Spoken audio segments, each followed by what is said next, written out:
What first got you excited about blockchains? Think about it. Oh wait. I bet it wasn't multi-million-dollar hacks, exposed data, or finding somewhere safe to store your seed phrase. Was it? Maybe it was the idea of decentralizing a broken financial system. Maybe it was imagining a world where people own their own data and get to sharing the value it creates. Or maybe it was the promise of a fundamentally better way of connecting, communicating, and transacting. The next phase of the internet that empowers us instead of exploiting us. So why hasn't that happened yet? Why are we still living with the same broken system that blockchains promise to fix? It's because blockchains can't keep a secret. Enabling open, transparent systems was only the first half of the challenge. For blockchains to really change the world, they also have to be able to protect our sensitive data when it matters. And that's why we built Midnight, to bring down the final barrier to mass adoption and unlock the full potential of the decentralized web. Let's build the internet we deserve, together.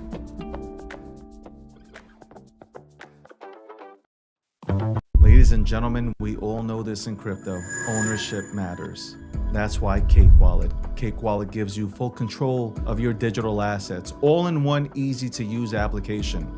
You can store Bitcoin, Litecoin, Zcash, Monero, and many more with just one secure backup. Swap between coins in seconds. No copying addresses, no complicated steps, and even includes Bitcoin Lightning for faster payments. And with Cake Wallet built in, you can use crypto in real life through debit cards or gift cards. Simple, secure, self-custody. Download Cake Wallet and take control of your crypto.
Welcome. Wait, come on, keep clapping.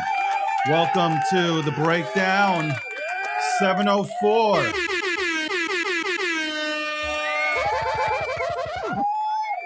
I take a drink?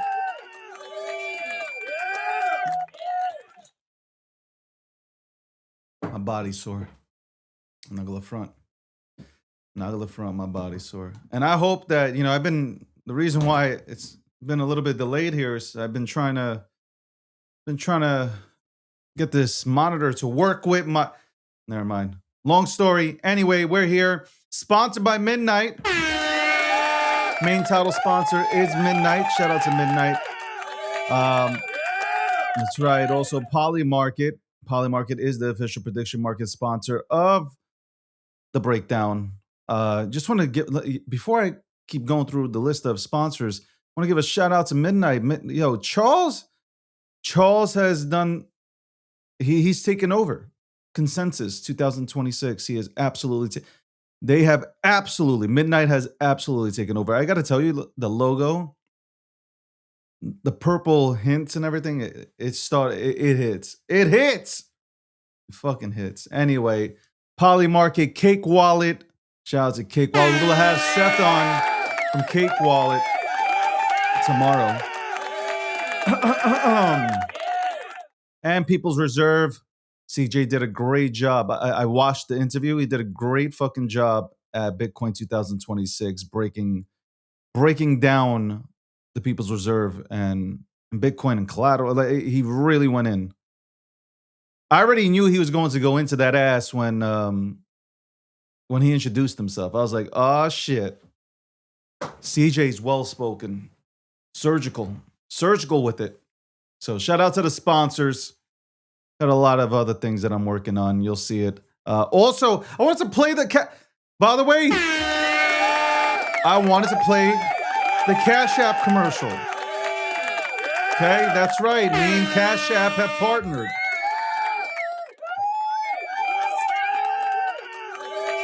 Big things, big things, big things.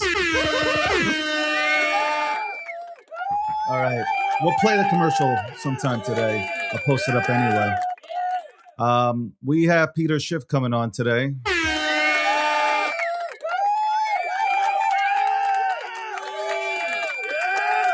Peter Schiff came on last time onto the show, I think 2 or 3 months ago. And he was blown away that I was sitting here in a suit. That's right. It was blown away. He didn't expect it. He thought I was just a regular crypto bro.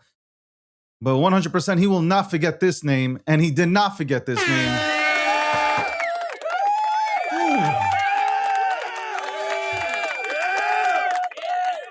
I'm not taking shots. I am not. I swear to God, I'm not taking shots. Anyway, yo, I really hope, though, the monitors work with me today. I really am. Guys, I want you to pray. Okay, pray that the monitors work with me here today. So I'm not blind watching.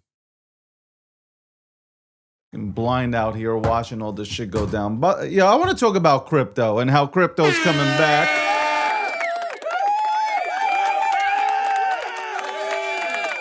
We'll talk about that. I'm so close, by the way, so close to launching the new Gokhstein.com website.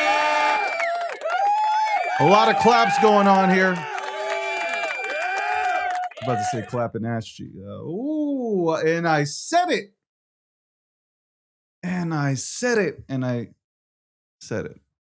All right, hold on one second. Let me just, I want to talk about crypto right now. I want to talk about some crypto right now. I do. Shout out to TikTok, by the way. TikTok's already, see, guys and girls are trying to flirt with me here. This is wild. You guys really miss me that much. I have business to do. I have business. In and out, in and out. Anyway. Yeah, I clap for everything. Here, I'm gonna clap again. You know what? I will clap again. Okay? I clap. If you ain't gonna clap for me, I'm gonna clap for myself. I'm my biggest fan. Okay? I'm my biggest fan. So I'm gonna clap for myself. Okay? I will clap for myself. Anyway, we'll have Peter Schiff on here at 1 p.m. We'll dive into Bitcoin. We'll dive into gold, precious metals. Maybe even ask him about what his thoughts about the war. Maybe we'll go ahead and talk about it. Actually, also, I want to talk to him about, Trump came after Peter, man, on Truth Social and obviously his social media network. So I want to ask him about that too. By the way, if you're going to show me a bunch of dog shit on my comments, I will not mention it, and I hope it goes to 0.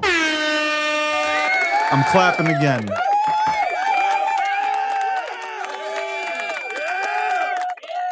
let me speak on this. Let me speak on this. Hey, yo, let me speak on this. All right.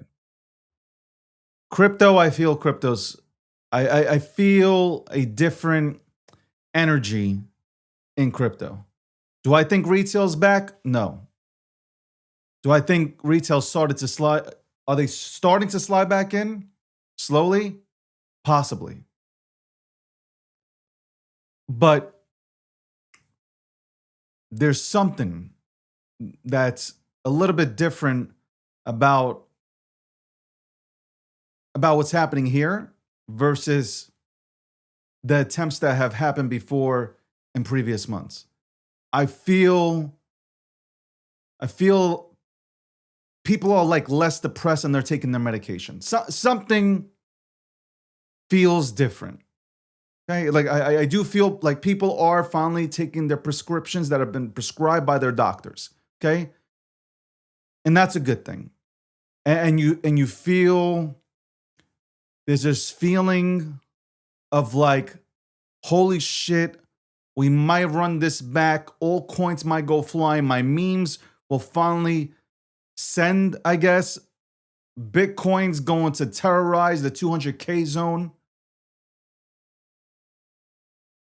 I think that's the feeling. That's the feeling right now that I have personally. By the way,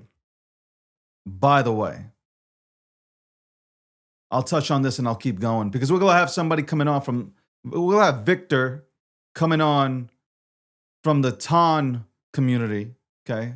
Representative from the TON community. Let me talk about TON, Telegram, okay? TON is obviously their chain. I see a lot of people on the timeline saying it's going to go away in a week. And quite possibly it could. It could, anything can happen. We don't know what the fuck's going to happen, okay? Nobody knows. If you knew, you'd be playing the lottery and you would not be in crypto, okay? You'd not be in crypto. But you gotta be a money maxi, okay? You guys are attached to your one chain and you refuse to adapt. You came here for money, but you became a maxi to XYZ and said chain. You gotta adapt, man. If I can make money on TON, I'm going to TON, man. As difficult as it is or whatever, if it feels difficult, I don't give a shit. I am going where the money is. I don't give a fuck. I don't give a fuck how you feel about it. If you think it won't last. Well, you know what? If it lasts for 3 weeks, well, I'm there to make money for 3 weeks.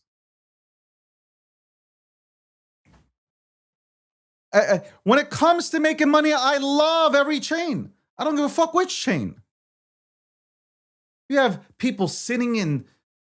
I don't listen to spaces on Twitter.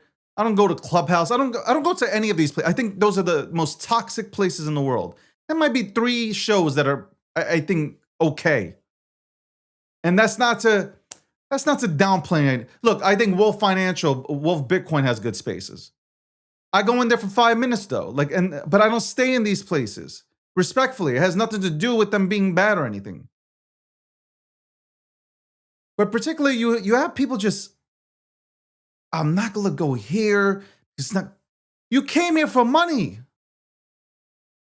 You literally came here to make money. Let me say that again. You came here to make money.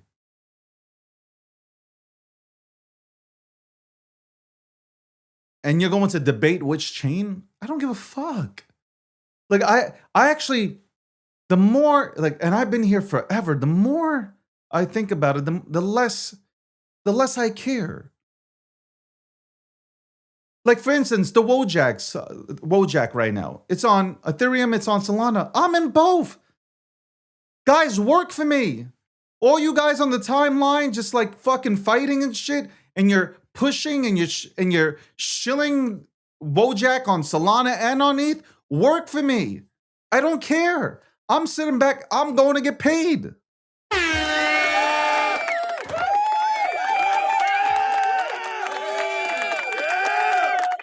I'm sitting back shitcoining right now. I'm just like, whatever.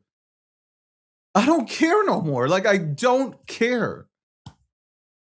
Whatever rules y'all wrote down, I tore them up. I don't give a fuck. I don't care. I don't care because you motherfuckers are doing the same thing. You are absolutely doing the same thing. So I don't care. I'm going to do the same thing also. You got projects talking about vamps. You cannot say you're the top dog when your fucking market cap is at 91 fucking K. Like, I'm hearing you got 13 projects and the top dog, the OG dog apparently, 91K market cap. Shut the fuck up. Motherfuckers got a community of 4. And 2 of those people happen to be your relatives, okay? Shut the fuck up. Do me a favor. Shut up. So back to Ton, right? Back to Ton. First of all, I've been collecting Ton. Forget about the memes on Ton. I've just been collecting Ton. Thank God, because Pop, hey, he decided to step in and say, you know what? I'm coming to play. Good. Thank you very much. I appreciate it. Thank you. Do you understand what I'm doing now?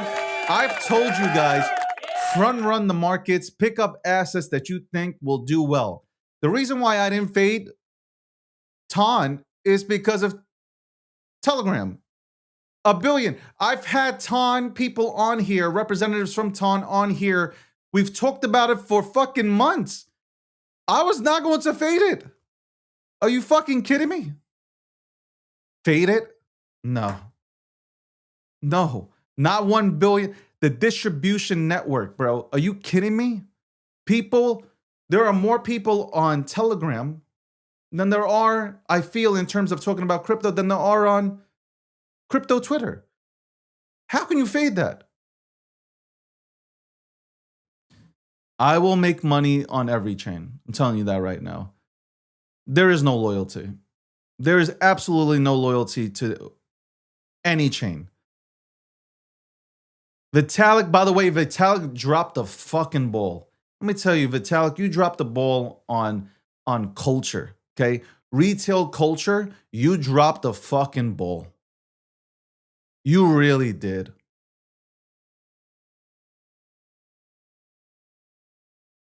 Crazy. You had an enormous amount of people dedicated to being on Ethereum.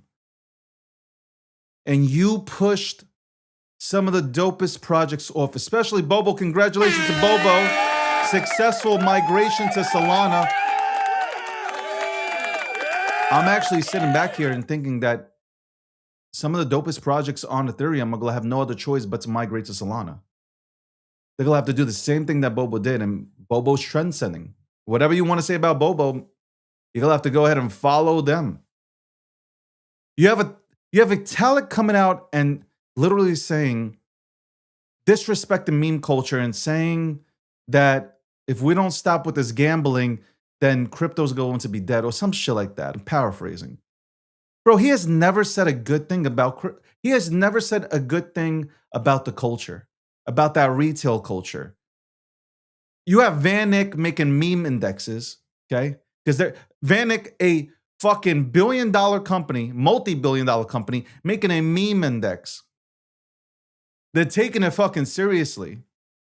You have big-time institutions that meme and use the memes to meme to get engaged with the crowd. And here is Vitalik. Here's Ethereum, which had a chokehold on memes, just pushing people away. So, you know what? No problem. Like, you want to deal with the institutions? No problem. But you are now losing. You are now losing the very people that helped you build Ethereum. And that's facts. That's 100% fucking facts. Because now, guess what? Guess what fucking Solana did? Guess what Solana did? Solana understood the mission. They saw the meme economy. They embraced it, regardless if they want to come out and say it or not, but they embraced the meme economy. And now, with that, with the traffic and all, institutional players saw it. They started to go ahead and look into Solana and now invest into it and build on it. And give it a year or two. Give it a year or two and let's see where Solana is. Because I think Solana is going to eat up that market share. Solana has done something that BNB, Tron, and a hell of a lot of other people have been trying to do for a very long time. And that is take full control of the memes, and they have. And you can say memes are a joke, but meme culture isn't. That's what you don't understand. So you fucking maxis will not open up your fucking eyes and understand that meme culture is real. People meme every day, and it's not because they hold a fucking token that's on chain. No, they meme, they use memes to express themselves. The whole world does. The president memes. The White House account memes. There's a reason why Biden, even before Trump came in, there's a reason why Biden and Kamala Harris put out an ad hiring somebody who understands meme culture. Like, you guys don't get it. You lost the fucking plot. It's, you know what you're doing? I'm gonna tell you what this moment feels like. This moment feels like Blockbuster Netflix. And Netflix is Solana. And Ethereum is Blockbuster. That's what it is. And I'm an ETH maxi by all accounts. And yes, I'm going to be fucking critical. Let's call it for what it is. You should have stayed as proof of work. But obviously, you changed that all around because of everything that was going on under the Biden administration. So you went to POS, and nothing has happened. Nothing has happened since.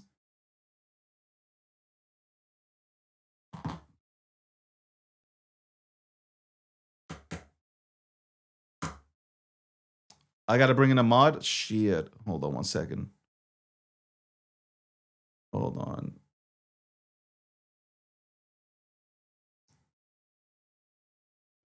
Cheddars, I made you a mod. I said Cheddars. Chatters, I made you a mod.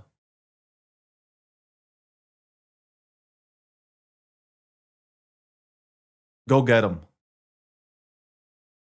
By the way, if anybody wants to be a moderator on the TikTok side, let me know.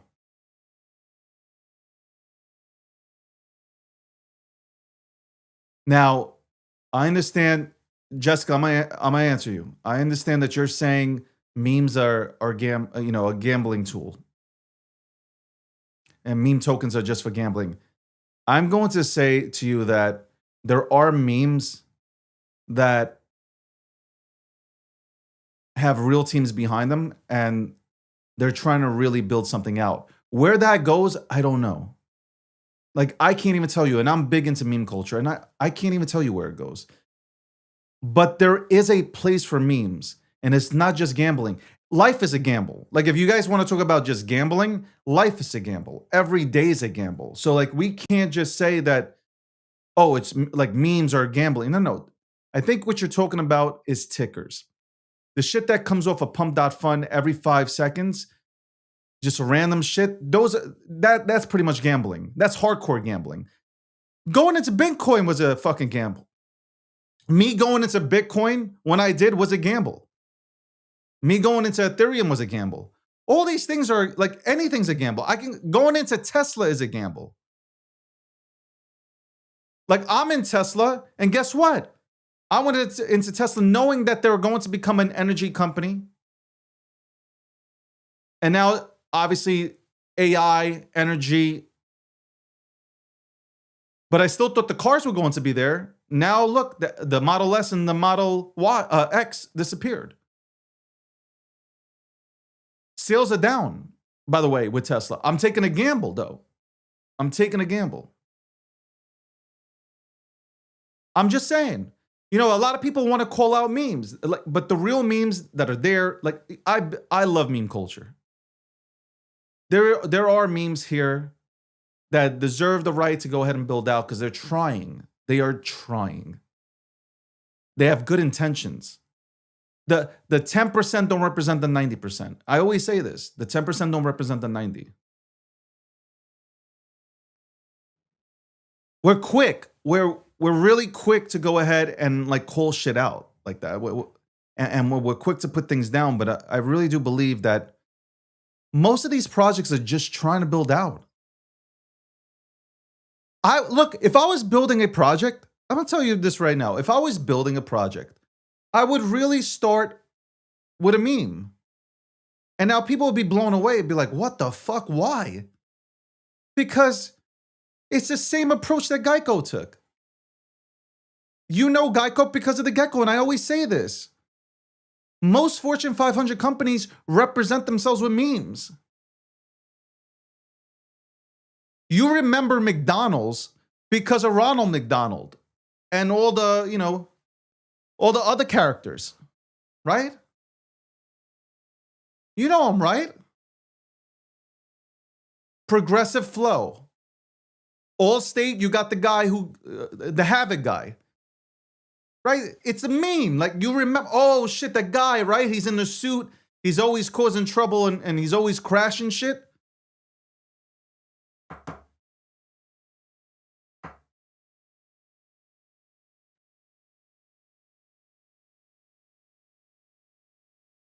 What is going on? Do I need more moderators? I thought I just made somebody a moderator. I'm so lost.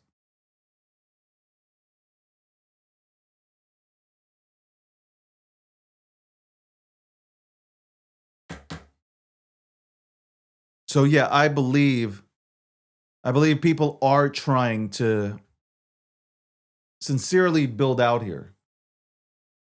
Yeah, people that look, memes to me are, you know, Bitcoin. I love Bitcoin, but there are a lot of people that look at Bitcoin right now and they're like, I can't afford it. I can't. Even when Bitcoin was at 20K, people didn't want to go into it. They were like, oh, I lost my opportunity. You know, people look at that. People are just weird. Like you'd rather get $80,000 Bitcoin, get one whole Bitcoin, versus just jumping into some absolute dog shit. But people are willing to take that chance in order to get that 5,000x or that 100x. They're willing to do that. I think human nature, all people are just fucking gamblers.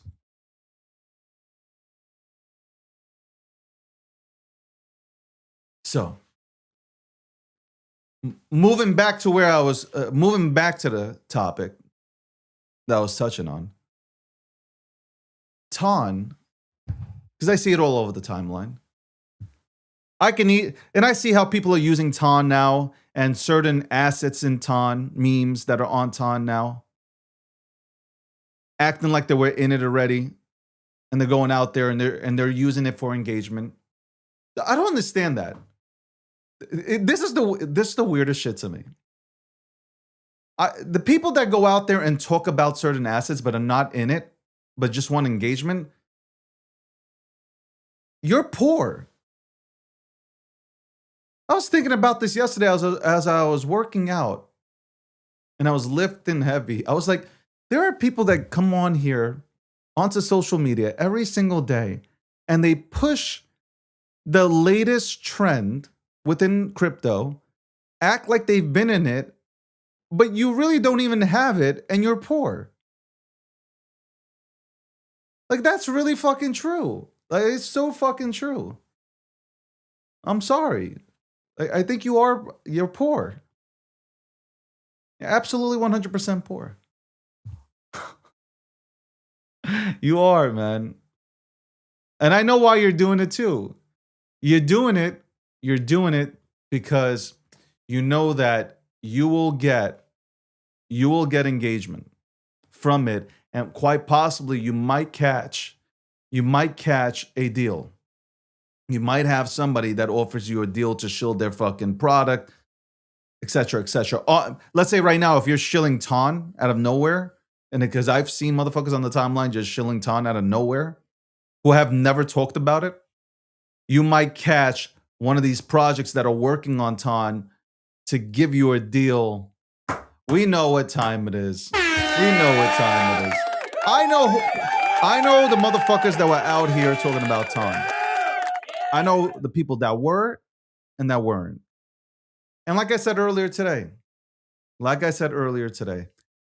I don't care. I don't care about the chain. I'm a money maxi. I'm a profit maxi.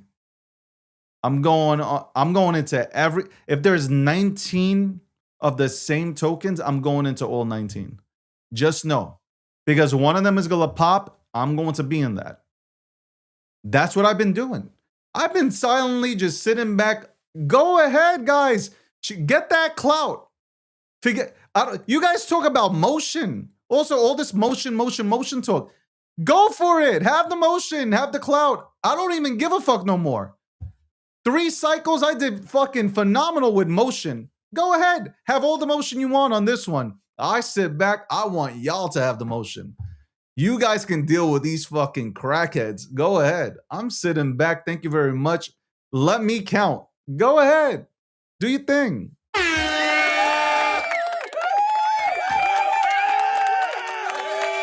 Tech, you left me no other choice but to make Chad a goddamn mod, okay? You left me no choice. You left me no choice. I wasn't even looking at the chat. Apparently, people were saying bad things. I don't know. I don't know if it's a great choice. I was actually looking at Jessica and thinking maybe Jessica make her a mod. I don't know, but I'm going to leave that up to you guys. You and Fran. Fran sent me a message yesterday. Hold on. Hold on. I just noticed this. Am I bugging out? Hold on. Hold on 1 second. I'm bugging out. Hold on.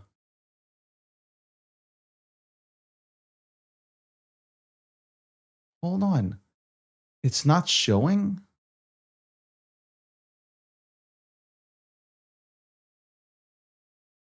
Why is it not showing?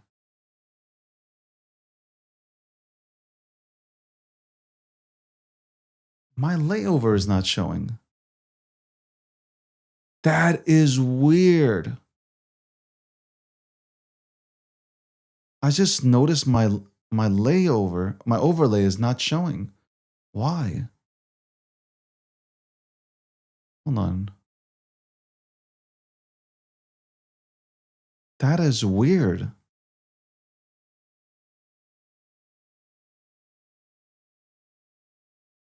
Was my overlay showing in the beginning though? Hold on. Think about it. Go to Clubhouse. I don't care. Like, let me know. I wasn't even looking at the chat. Apparently. Okay, so my overlay is not showing. What the fuck? What the fuck?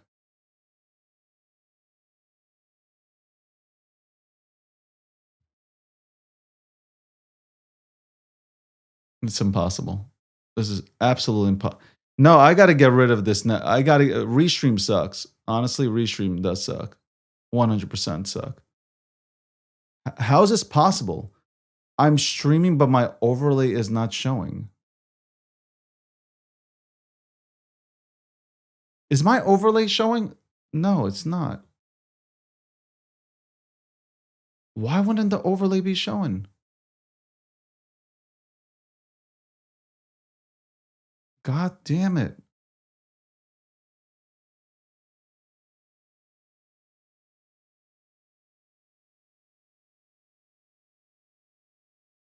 Hold on. This is the craziest thing. It's showing here, but it's not showing any, it's not actually broadcasting it. No, you know, like my overlay, like it says the breakdown episode 704, like it's not showing. Holy fuck. This is irritating. This is 100% irritating. I'm being sabotaged. I'm being sabotaged. See, there it goes. I don't even know what to do here. Oh, let me see something. Let me just check out. Nah, like this shit is not showing at all. Look, I had to stop the program in order to see if I can get any of this shit to work.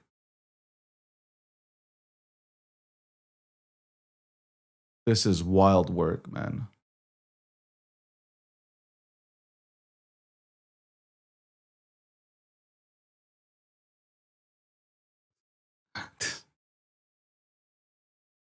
I'm clicking on everything right now. Nope, nothing's working. Nothing's working. Holy shit. Okay. I guess it is what it is. I guess we don't have an overlay on this show.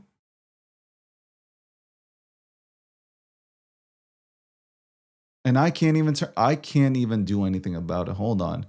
You know what? I feel like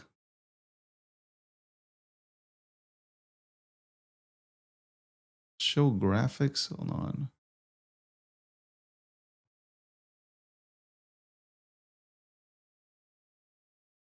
Hold on. What if I do that? Show graphics and captions on top of the video clip. And what if somebody came into my I have a fucking feeling somebody came in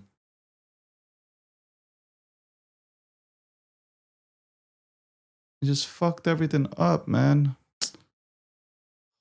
God damn it, man. I'm sitting here now instead of doing a fucking show and I'm trying to fucking figure this shit out. This is fucking crazy, man. It's fucking crazy. You know how I get, man. I can't even continue the show.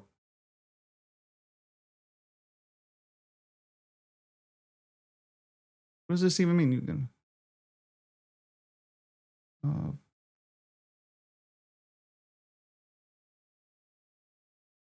Okay, let's see. Let's fucking see if this works, man.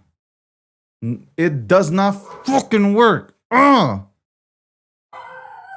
God damn it. I have. What are you talking about? Pay your subscription. How dare you? How dare you? Holy shit. So this doesn't work on here. This is fucking awesome. This is great. It is great. It's absolutely phenomenal, man. And shout out to everybody, man. Shout out to everybody. What kind of shit? Hold on. Does this work? Hold on. Let's see if.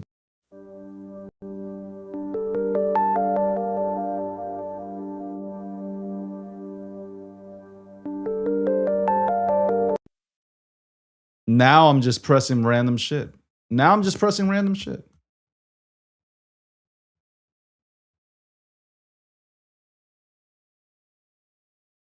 Now I'm just pressing random shit, man. Let's see. Fuck, where? I can't do that. Smart, smart, smart. That is smart. That is smart. Very, very, very, very smart. Let's see if I can. This sucks. This fucking sucks.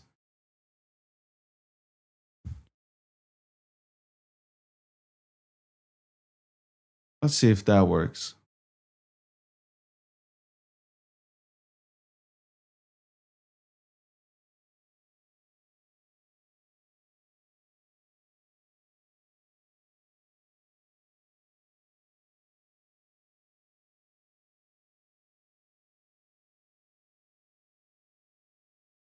What the fuck is going on here today?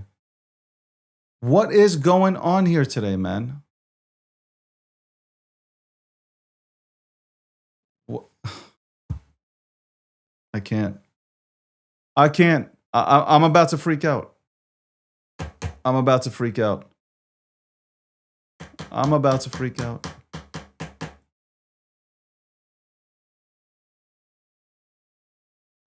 I'm losing my mind. I am fucking losing my mind. I can't reboot the show. Sadly, I can't do it. I can't do it. All right, the show goes on. Out of nowhere. Out of nowhere. Out of fucking no. This has never happened before. This has absolutely never fucking happened before. This is brought to you by fucking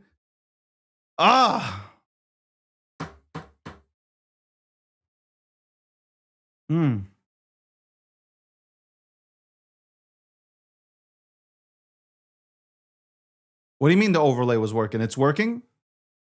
I can't see it. I can't see it. I can't see. I'm being sabotaged right now. I am being sabotaged right now.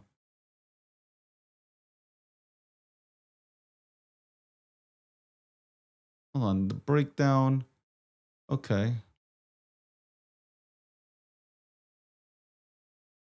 Fuck.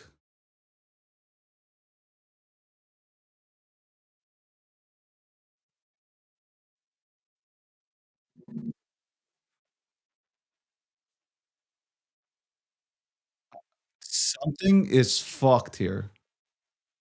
And I don't know what the fuck it is. Guys, this is a class.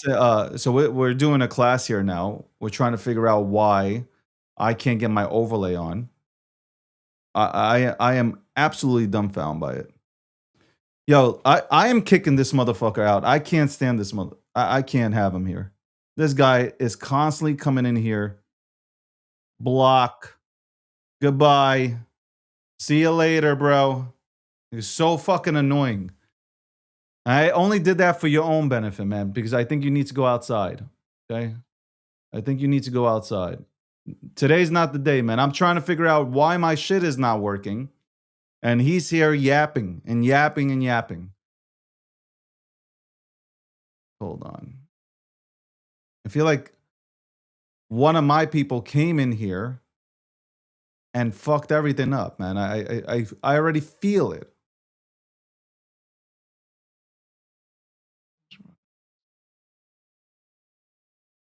I feel this shit. I feel it, man. I feel that shit happen, man. Look at me. Instead of like just, I was on a roll talking about all these things. Man, I fucking hate when this happens. I can't stand this shit.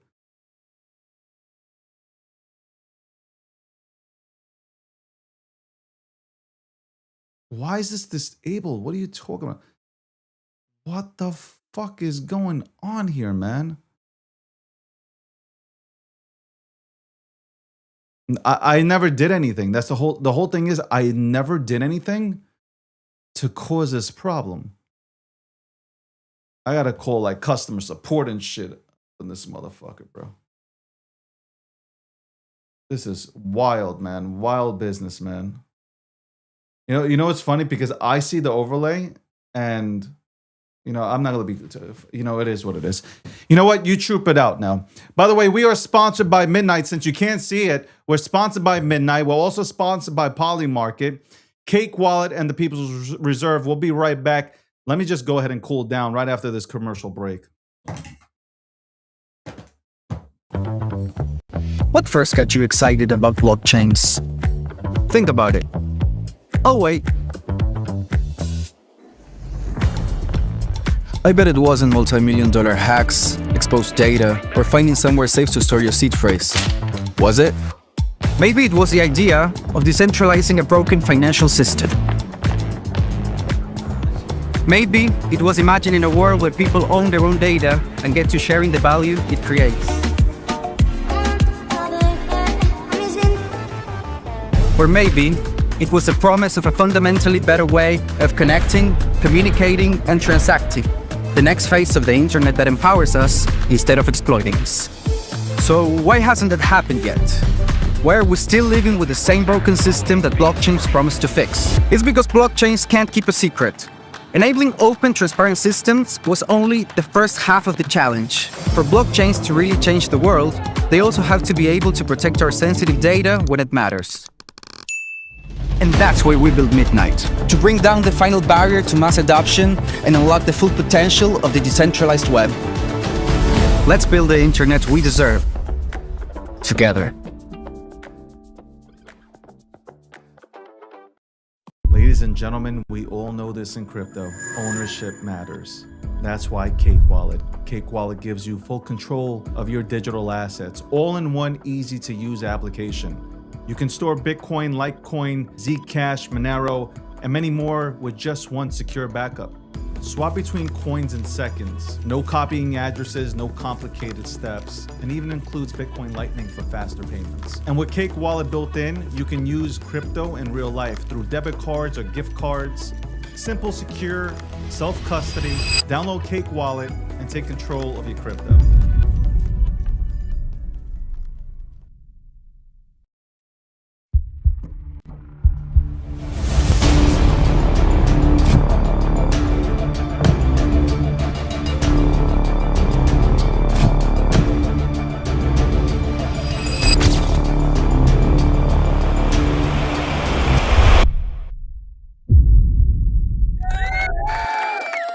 We're back, no overlay, but it's okay. The title sponsor today is Midnight. As usual, Midnight is the title sponsor for this show. Also, Polymarket is the official prediction market sponsor of the DG brand, and also the breakdown. Cake Wallet, one of the most secure wallets within the crypto ecosystem. Shout out to Cake Wallet and also the People's Reserve. Well, my friend is here. We get to go ahead and, I don't know if it's shoot the shit, but we get to go ahead and have a great conversation. In 5 minutes, I will bring on Peter Schiff. You guys know him, right? You guys know him. You like Peter, right? Peter's a good guy. I think Peter wants to buy more Bitcoin. Like I think after this conversation, I think he will purchase a Bitcoin. I think that is the goal, right? That's the goal. Anyway, I'm still trying to figure out why my goddamn overlay is gone. And it's like somebody came here, like 100% somebody came into this channel. Hold on. 100% somebody came into this channel and fucked around. Like, I swear to God. And I will be speaking to those individuals after this show. I promise. Again, 1:05 p.m. Eastern Standard Time, we'll be on here with Peter Schiff. We'll talk about Bitcoin. We'll talk about gold. Talk about all sorts of things. I'm surprised that Peter Schiff is not speaking at Consensus. Okay, surprised that he's not there speaking. As I said about Ton and the other stuff that I was trying to talk about until I noticed that my overlay is not here. You can make money everywhere, okay? Be a money maxi. Okay, stop saying, oh my God, it's a 1 week thing. Listen, I said the same thing about Ethereum, but that doesn't mean I didn't go participate on Ethereum, okay?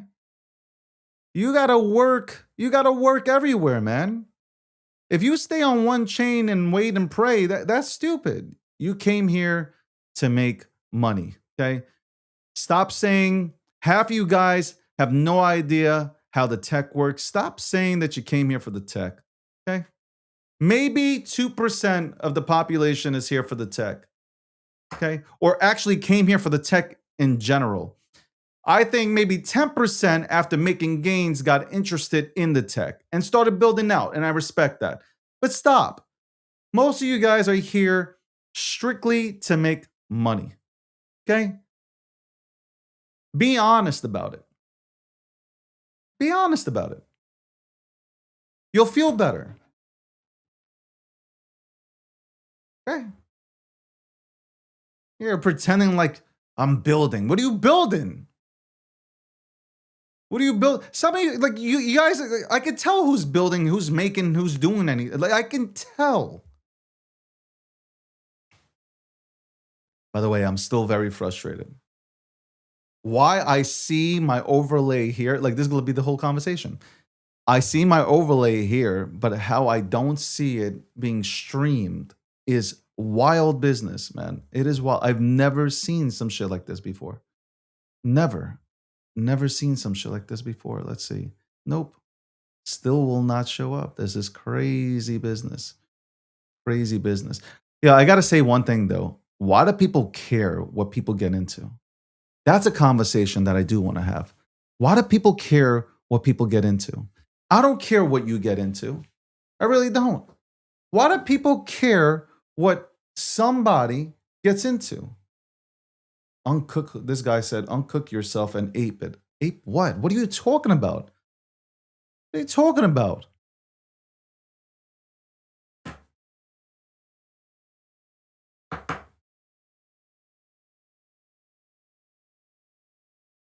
Crazy. Crazy. I gotta tell you, it is absolutely wild to watch. Wild. Yo, you know who has the most confidence in this space? The motherfucker that has 40%.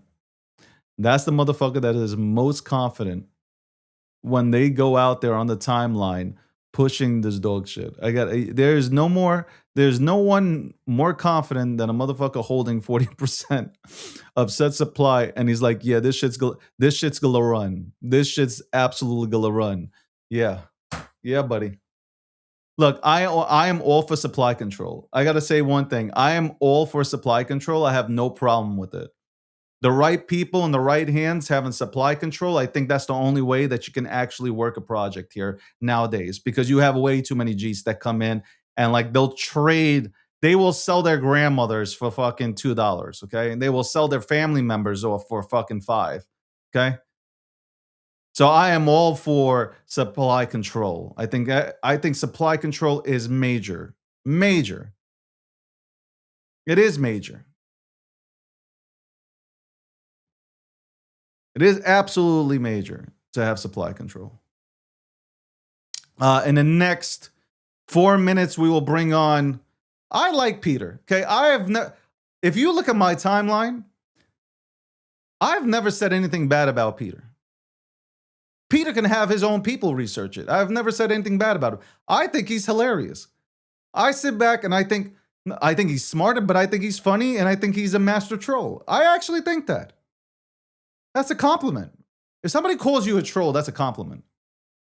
Like, that is the ultimate compliment. But I've never said anything bad about him. He's acknowledged it too. He came on here 4 months ago. He's acknowledged it. I've never said anything. Adults are supposed to have adult-like conversations. You can agree to disagree, and it's all good. I like to sit back here, ask questions, sit back and listen. I've seen how they haven't only terrorized Peter, though. Mark Cuban came on here onto his space, just asked the question, the Bitcoin Max. See, the Bitcoin Maxis give us a bad rap, man. I'm a Bitcoiner. I'm not a Maxi. They give us a bad rap. You got a person who comes in that just wants to have the conversation. They might not see eye to eye with you, and they start going into some absolute kindergarten bullshit. So how are you going to win anybody over? You're never going to win anybody over. By what? By calling them names? You think, oh yeah, you're going to call me names, now I'm going to get into Bitcoin. You know what? You sold me. You called me a motherfucker, so now I'm definitely going to buy Bitcoin. I mean, you left me no other choice. You won me over. If we had more conversations, like, I hold gold too. I have precious metals. Like, what am I supposed to do? I want to be in everything. I'm diversified in things. Like, I'm in crypto, I'm in precious metals, I'm in the traditional markets, real estate. I want to diversify myself. I'm good with it. Okay, I know what Peter's going to do. He's going to come on here. He's going to tell me that Bitcoin's going to -10. And I'm going to have the conversation with him and tell him why it won't. Okay, that's what I'm going to do. Anyway, let's bring Peter on. Peter, I'm going to apologize as he comes on here. I know there has been no snacks in the back. Nothing what the sort. Peter, it is good to see you. Hey, don't you have a city to screw up? Oh my God. Wow. Wow. Uh, Let's give him that. that is- Ladies and gentlemen, let's give him that. you got the. I guess New Yeah. Yorkers are safe now that if you're doing this podcast, you can't pass any new legislation. How terrible is that, Peter? How terrible. Eh, The commercial got me. His last commercial, that was the one that was icing on the cake. Oh my God, this guy's a nut job. And the people that voted for him need therapy. It is wild, wild. It's good to have you back on. Um, I saw. I want to touch on a lot of things. So let's start off with. Let's go right to this. You're watching Bitcoin going up, okay? Because you've been saying, "Hey guys, it's going up. This is your time. You can get out," as your your usual thing on Twitter. Don't you think this thing is going to 200K, Peter?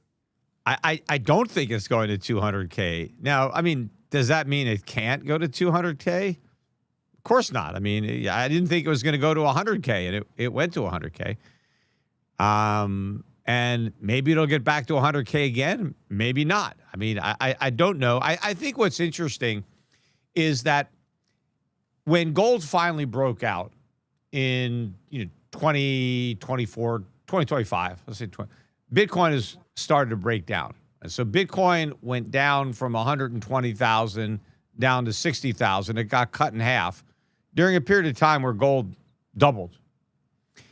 And then when the war broke out, we had a correction in gold and a rally in Bitcoin. So to me, those were counter trend moves. We had a buy the rumor, sell the fact on the war. We had a big run up and some profit taking. And the opposite, Bitcoin had come down quite a bit and maybe some short covering, some buying. And the fact that gold started to sell off or did sell off during the war kind of helped Bitcoin a bit in that people could say, look, see, gold's not the safe haven. Gold's going down. Look, Bitcoin's going up. Bitcoin's the safe haven, even though the reason Bitcoin was going up was because it had gone down so much. And the reason gold went down was because it went up so much.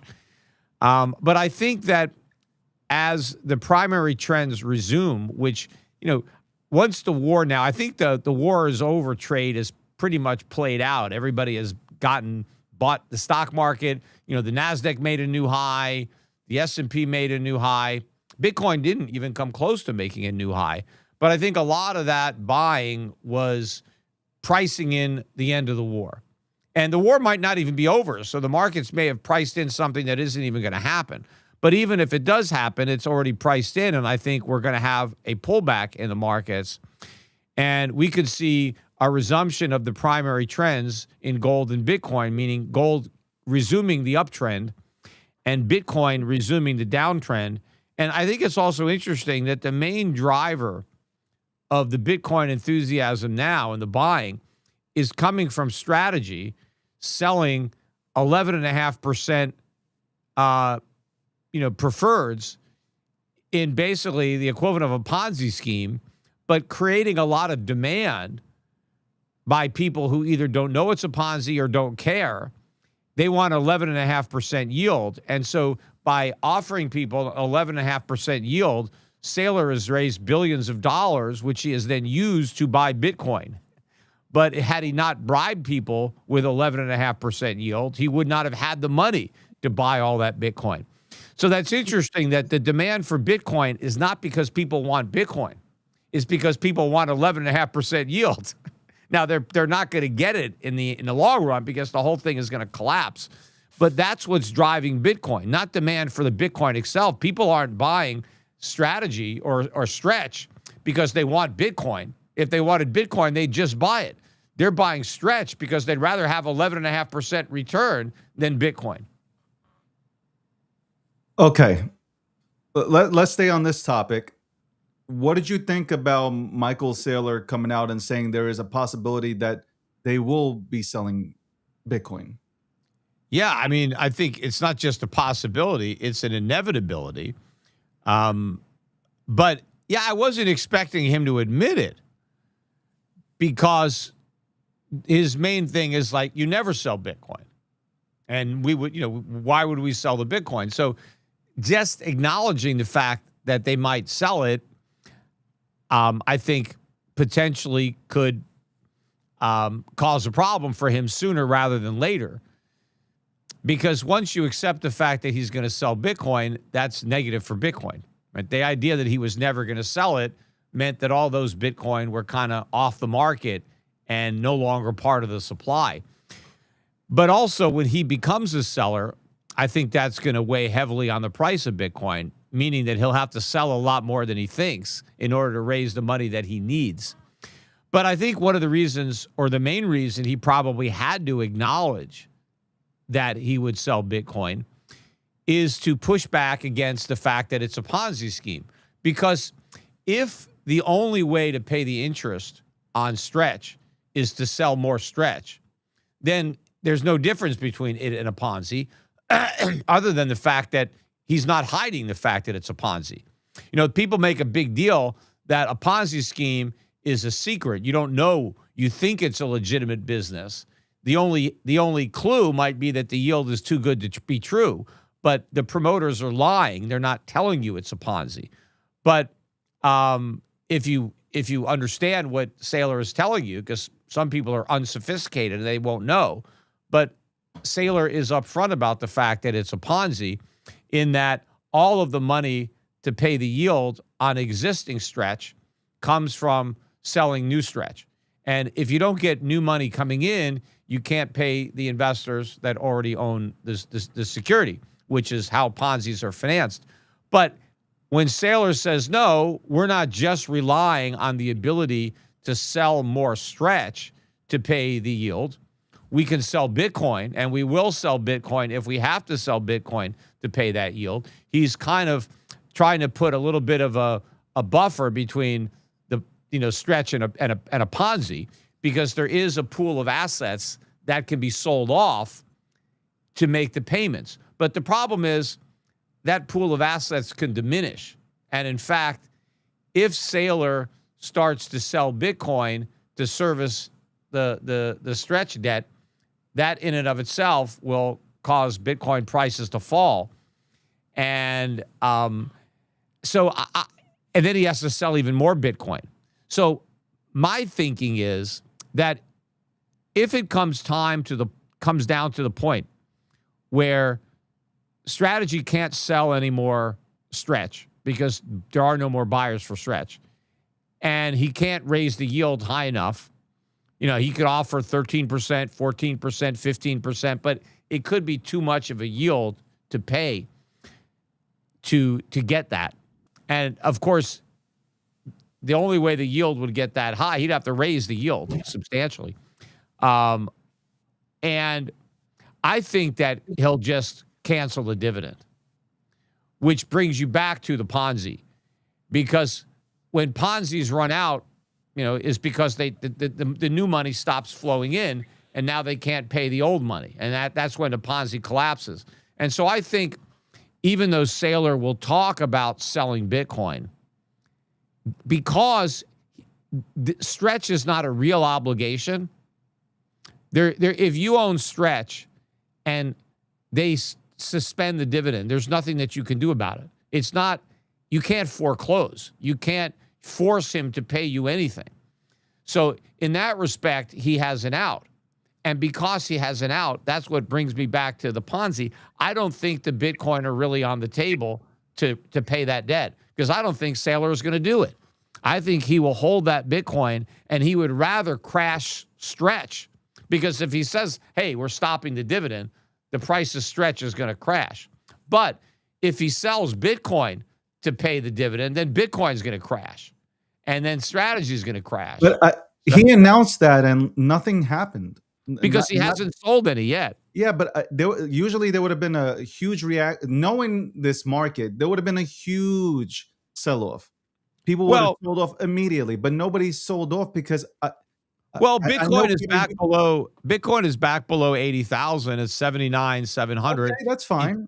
It didn't rally big yesterday with the stock market. So maybe had Saylor not said that, Bitcoin would be 82, 83,000 right now. We don't know, right? You don't know the counterfactual. Yeah, but it didn't happen immediately. Like I was Yeah. watching, nothing happened. Look, I disagree about the whole Ponzi scheme. I don't think. I've interviewed Saylor. I've talked to him. It doesn't come off like that kind of guy that has put together this sophisticated. There's nothing sophisticated about it. No, but like I think the flywheel he's created is actually good, and I think if he does sell Bitcoin, he'll buy it right back. Like I feel that's what he's going to do. Well, with what? How is it? I believe if he says that he's going to take Bitcoin with him to the grave. Like I believe that. But if he sells Bitcoin, it's because he doesn't have any cash. And so if he sells Bitcoin, how's he going to buy it back? The books, though, Peter. Like you gotta balance the books. If he's selling Bitcoin, it means he's run out of cash, so he can't buy it back. When Bitcoin goes up, what happens? Well, if Bitcoin goes up, which it will. So when how do you know? What if it goes down? Hold on. You said it might go up to 200K, correct? Yeah, it might. And I would say the odds of that, I might win the lottery, right? Okay. There are a lot of things and that you might win happen. it. You might win it, but hold on, Peter. You have every sophisticated investor saying, and institutional players saying that it's going to $1 million. Forget about 200K. No. Maybe every investor that you're paying attention to, but there are a lot of people that think it's going to zero. Kathy Wood and the rest of the people on Wall Street? No, there are people on Wall Street who want people to buy Bitcoin because they make money managing their Bitcoin or selling their Bitcoin. I will agree with you on that. They will hype it up and they will talk about how high the price is going to go. But they've been singing that song for years. If you paid attention to what they're saying, Bitcoin should not be 79,000 right now. It should already be 200,000, 300,000 based on what these guys were saying a year ago, 2 years ago, 3 years ago. Bitcoin has been going down despite all the forecasts that it would go up. I mean, and so what you have to ask yourself is, why will the current trend change?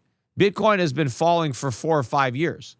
So what you're wanting to bet is that turns around. For some reason, but why should it? If it hasn't rallied over the past 4 or 5 years, what's going to change? Why should it rally over the next 4 or 5 years? Look at the chart. Look at the chart for when gold got approved for its ETF, and then look at the chart for when Bitcoin got its ETF approved.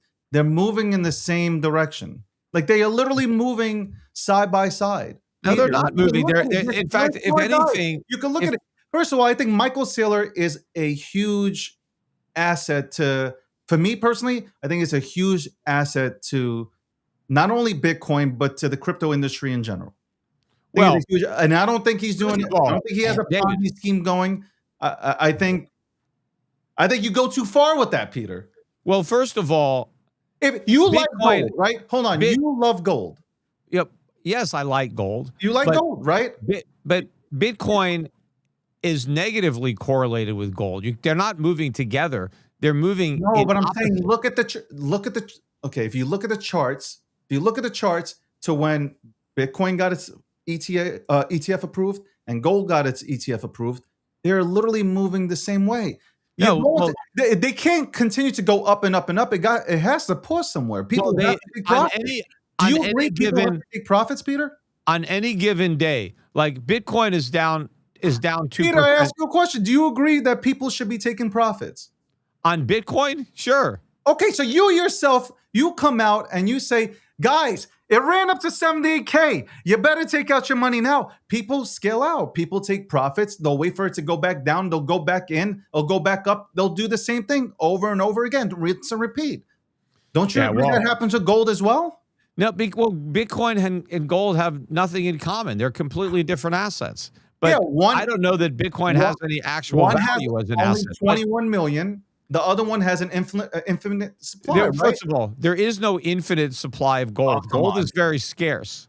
Gold is scarce? No, there is a finite supply of gold. We don't know what that number is. So yes, we don't know that it's exactly 21 million like with Bitcoin.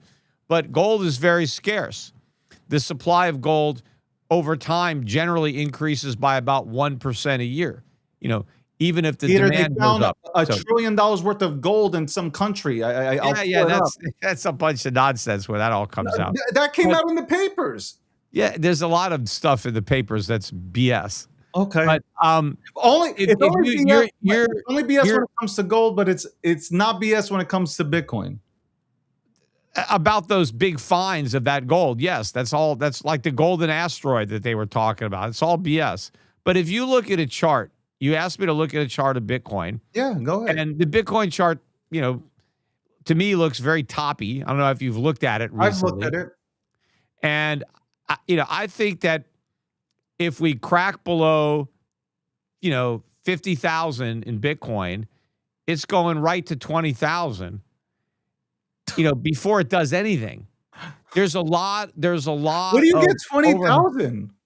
I'm looking at a support line from the 2023 low, January 2023. But if we basically take out the August 24 low, which is about 50,000, a little lower, it looks, it looks like a big head and shoulders top where we break the neckline. I mean, technically the market to me looks very toppy.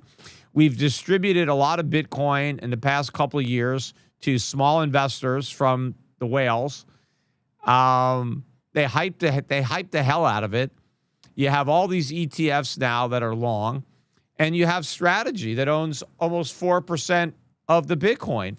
And that Bitcoin is going to be sold, not because Saylor wants to sell it, but because the creditors are going to sell it. He's going to be forced.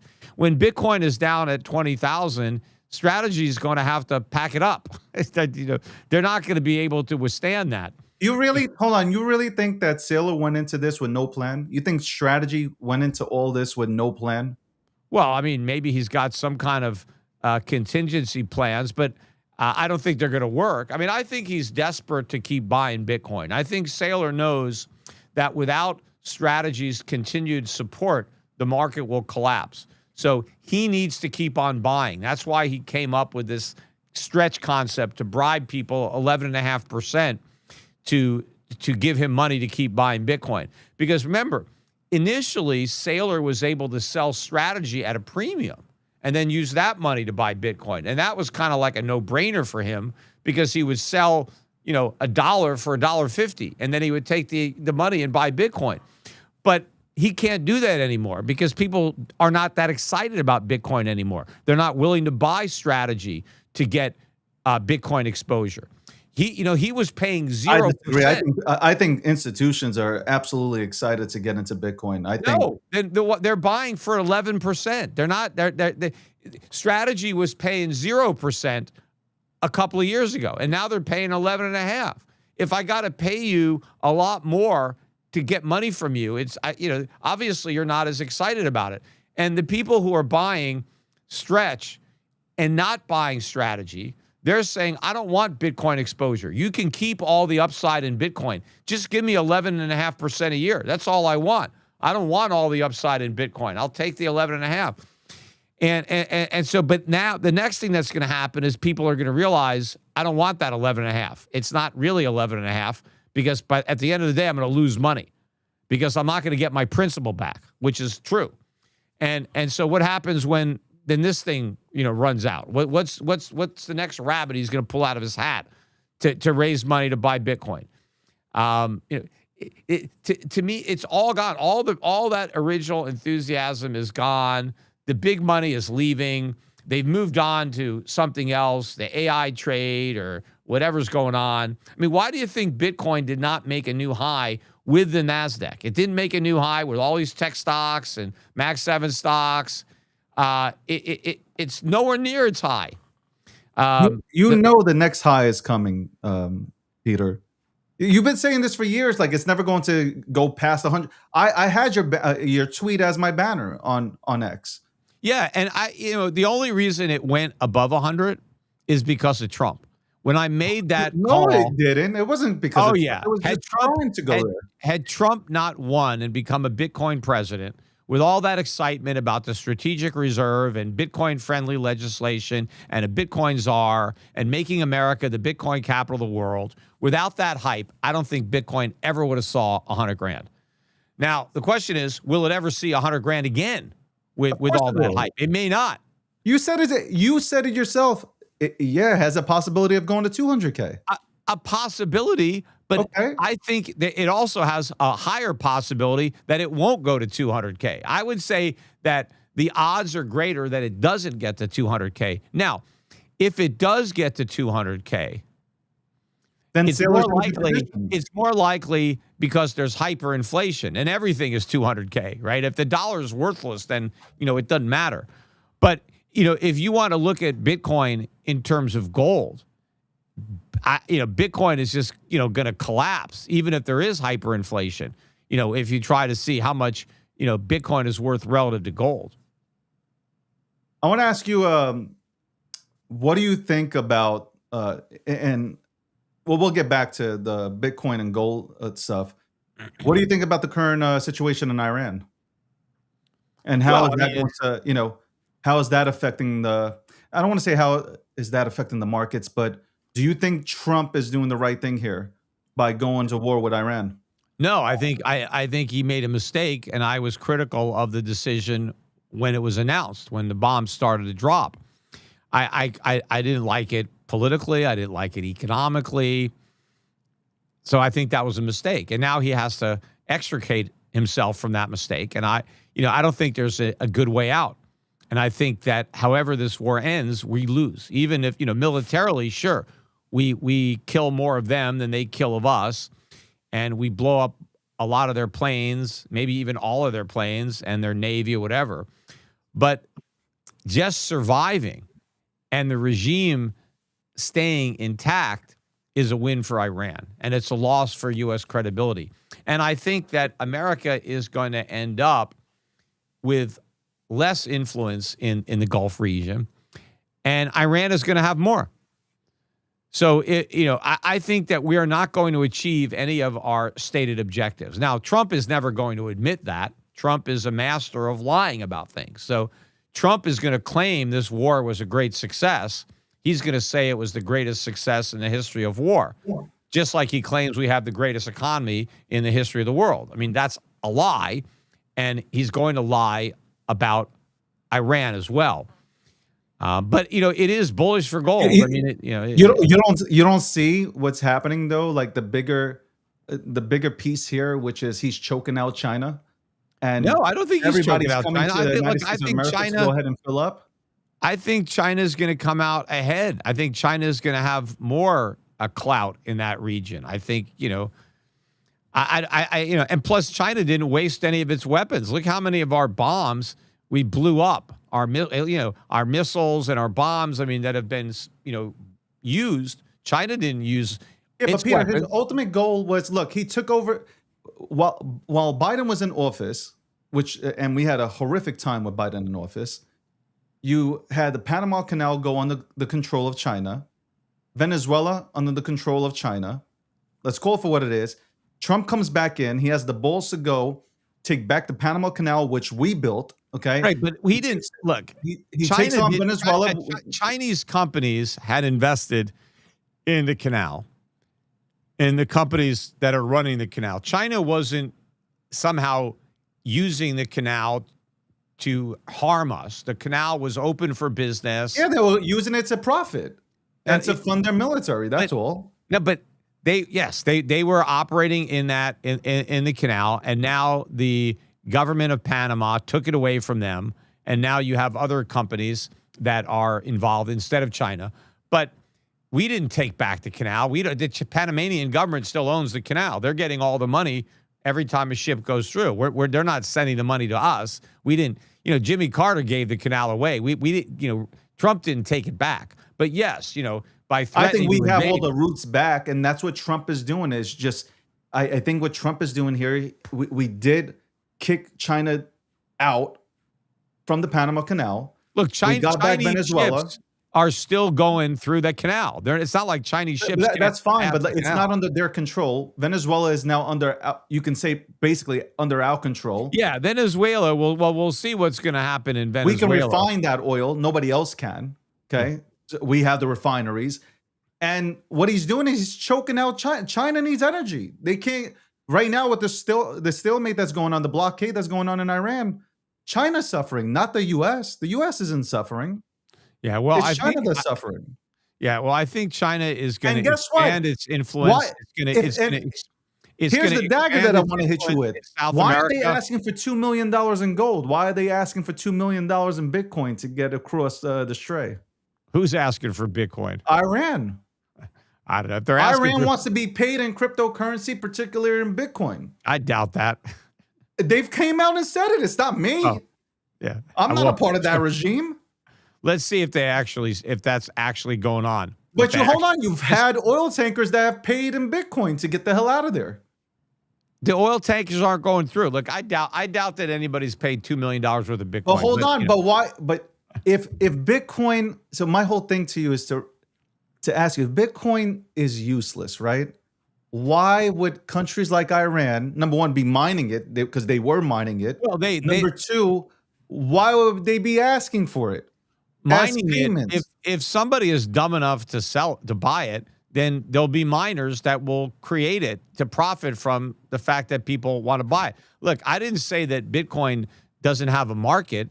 Obviously, it has a market. There are plenty of people like you who think it's worth something, and you're willing to pay for it.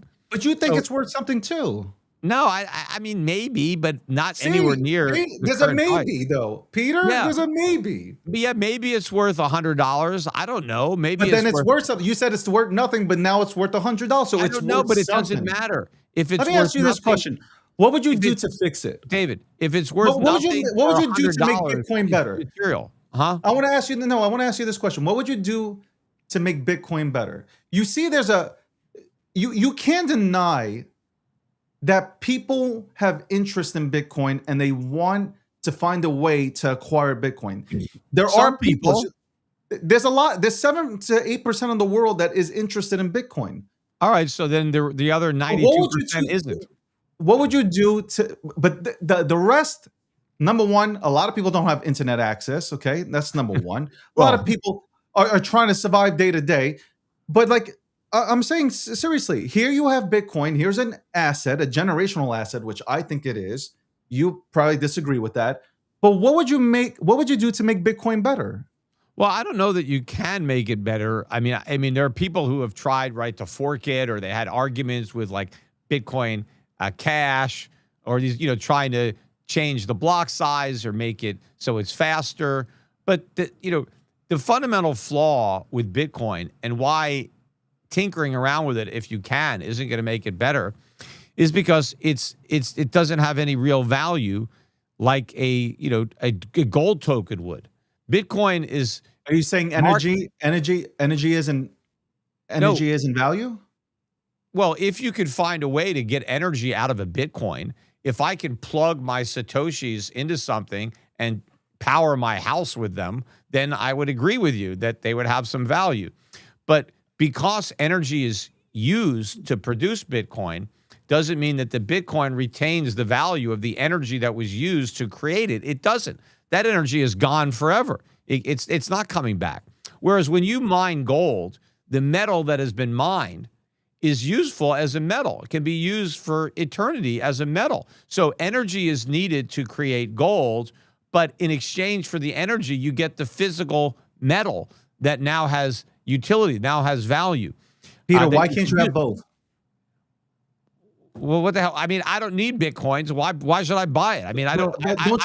Aren't you diversified, not just in precious metals? Don't you have real estate and stuff like that? Yeah, but I diversify into assets that I think are worth owning. I mean, It doesn't make any sense for me to diversify into Bitcoin. I mean, even if I think Bitcoin has some value, maybe it's worth $100. Maybe it's worth $1,000. Okay. I doubt it's worth that much. But why the hell would I buy it if I think it's worth somewhere between $0 and $1,000, right? Why would I buy it for $80,000? Because wouldn't you want to unbank yourself? You went through that situation where your accounts got closed. Well, but Wouldn't it be better having to go Bitcoin ahead and doesn't use an asset unbank that me. But I guess I still, if I want to pay my bills, I can't pay them with Bitcoin. I still need a bank why account. can't you? You can pay with Bitcoin. You can pay your bills with Who? Bitcoin. Who's my, There are plenty of people who take on Bitcoin if you want to go ahead and most don't. You know, I had to buy an airline ticket today for my wife. There was no checkout option for Bitcoin, right? I had a, so you can't. There's most things you can't. But if I want to debank, I could buy something like Tether Gold, right, which is a gold-backed token. Why not have that? If I'm going to have a token, I want actual digital gold. I want a token that's backed by real gold. That has value. I don't want a phony token backed by nothing. So I can accomplish the debanking by owning Tether Gold or, Pax Gold, or there are other tokens that are backed by and redeemable in gold. I can start my own gold token. I might do that. I told you about my T Gold, where, you should go to T Gold and open up an account. That's from Schiff Gold, tgold.com. But ultimately, will allow withdrawals in tokens, whether they're my own token or somebody else's. But you'll be able to have gold in physical form or in the form of a token, which means that you still own the physical gold. You just don't have possession of the physical gold. It's being stored by a third party on your behalf. You can get it whenever you want. And if you never want it, then you don't have to get it. You can just transact in the ownership. I think the best play for you is to finally, because you've said that it has no value, but then you admit that it could have $100 value to it, or even $1,000 value to it.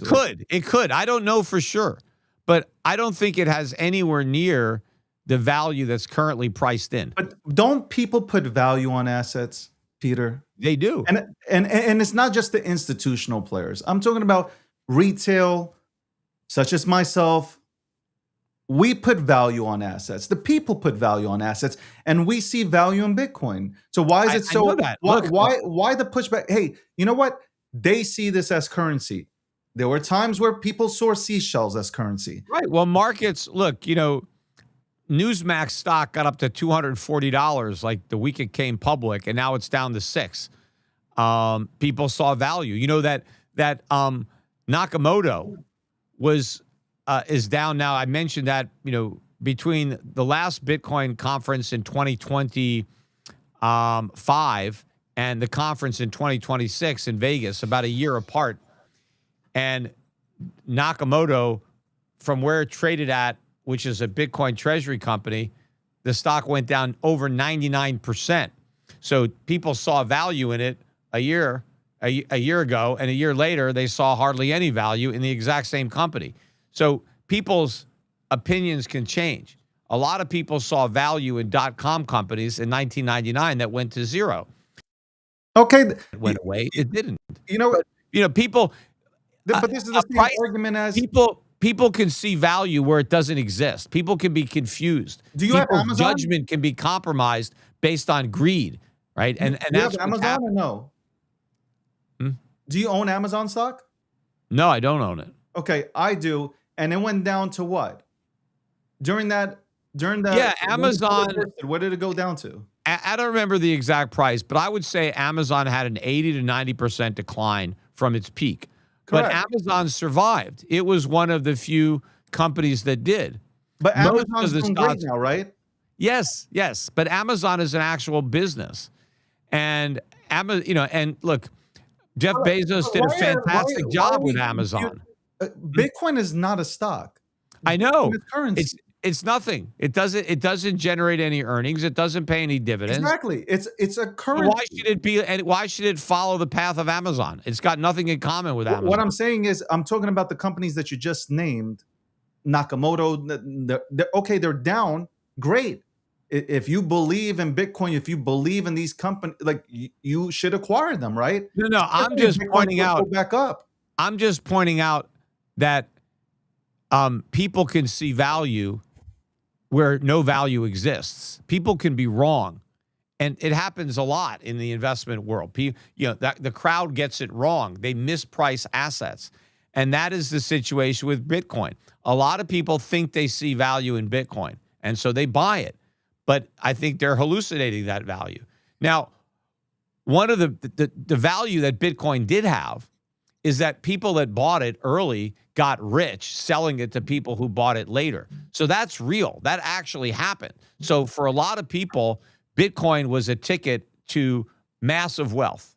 And I know a lot of those people. You probably know a number of them too. I know people who have become multi-hundred millionaires and billionaires on Bitcoin and Ethereum and crypto. So for those people, yes, it was a game changer. It was generational. People made fortunes off of crypto, but they didn't make fortunes because they created anything of value and enriched society. They made fortunes because they were able to sell their tokens to other people at much higher prices.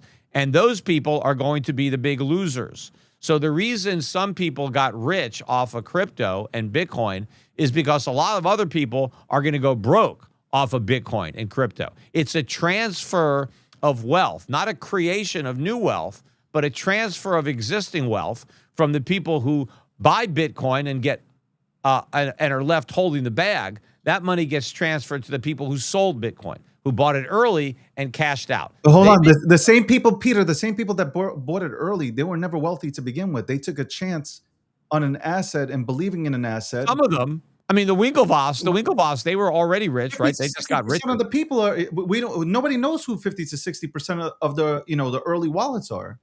They're degens. They're cypherpunks. They're just regular retail guys who went in and took a chance on Bitcoin. Yeah, look, a lot of whatever reasons it was. So it's not like right now we can't debate. It's like it's not where the institutions own 80% of Bitcoin. And well, the interesting thing is selling a product to everybody and then dunking on us. If you go back to the people who bought Bitcoin originally, Bitcoin is nothing like what they were buying. When people were buying Bitcoin in 2009 and 10 and 11, and I know because I knew people back then who were buying it, and they were buying it as an alternative currency, an anonymous way to transact online, to back away from the government. No middleman. Nobody can close your account, right? Yes. On Christmas, yes. Right? Yes, nobody, it was bypassing all the banks and all the KYC and all the AML and nobody, nobody knows your business. It's kind of, it was believed to be a kind of an anonymous thing. And that's why it was originally a little bit more popular with people who were doing things that were illegal, right? They were trying to buy drugs or stuff and they didn't want anyone to know the US dollar? Like, are we going to just... You could do that with U.S. dollars too if you pay in cash. But here's how stupid you gotta be. It's not convenient to pay cash. But my point is, this is how crazy you have to be to use cryptocurrency to do any sort of illegal activity. You are literally, they're going to find you. It's like, yes, that's my point. It doesn't have that value that people thought it had in the beginning. It turns out that it's not anonymous. So it doesn't have that to offer. But the point I'm making is that when you go back to the people who bought Bitcoin way back then that you're talking about, they were not buying today's Bitcoin that is highly institutionalized, where people are buying it through third parties, holding it on exchanges, holding it in ETFs, where the government is pushing it and involved in it. This is now a creature of Wall Street, Main Street. It's part of the establishment. Bitcoin is no longer anti-establishment. It is the establishment. We've got a Bitcoin president. We've got a Bitcoin czar. We've got a Bitcoin cabinet in the United States. But we're decentralized. We can't stop the government from coming in and developing a strategic Bitcoin reserve. We can't stop institutions. I don't want institutions in Bitcoin, but you can't stop them from acquiring Bitcoin. Because they're the only institutions that are acquiring it are companies that were specifically created to acquire it. You're not seeing you're not going to Procter and Gamble. These companies are not buying Bitcoin. Hold on, Peter. There are people that will never create a wallet. They will never buy a ledger. They will never buy a treasure. They will never ever open up a hot wallet. They will never go on Coinbase to acquire a Bitcoin. So of course they will, and they don't care what I say. even though I believe I am the new mouthpiece for finance, because I really do believe when I say that, I believe it, because we can explain what cryptocurrency does and what cryptocurrency is and how we have gone digital. What does it do? Come on, Peter. It just What does Bitcoin do? it solves a huge issue. It What unbanks issue does you. it solve? It unbanks you. No, We it get doesn't. rid of the middlemen. We have All right, real so, money now. I mean, okay, It's real so money. You can't just print it. do you have a bank account? Yes, and I know Okay, you. then why aren't you unbanked? You own Bitcoin. Why do you still have a bank account? I still, until the day comes, because we're still young here. Yeah, how do you know that day's ever going to come? Because it will. You're Because still that's not where unbanked. Bank of America has told it has told its clients, you should allocate 4% of your portfolio. No, it hasn't. Go look it up. So they're not. No, there's no way they're telling people that they Go should look do it that. up. They're telling you have major players telling their clients that they should have exposure into Bitcoin and cryptocurrency. I think there are If some. anything, There they have are done a some disservice. companies that Peter, are they did a managing. disservice to their clients in 17, in 21 by telling them not to get into it, in 19 calling it rat poison, calling it just a fad, tulips. Oh, they did a huge disservice, and now these are the same people. Jamie Dimon, probably your best friend, right? He was destroying Bitcoin. Guess Yeah. what? Jamie Dimon, he sees a path for it, and he sees a path for crypto, and he loves stable coins. Yeah. So Everybody's I'm mind is looking changed now, right? So apparently, so here's what happened with Bank of America. So in January of this year, they shifted to allowing some of their advisors to recommend 1 to 4% in Bitcoin ETFs for suitable customers. So Peter, that's you're saying what I said. no. So It's semantics. they're not recommending it. They're saying their individual advisors, if they want to recommend it to suitable customers. Now, who are suitable customers? High risk customers who could afford to lose 100%.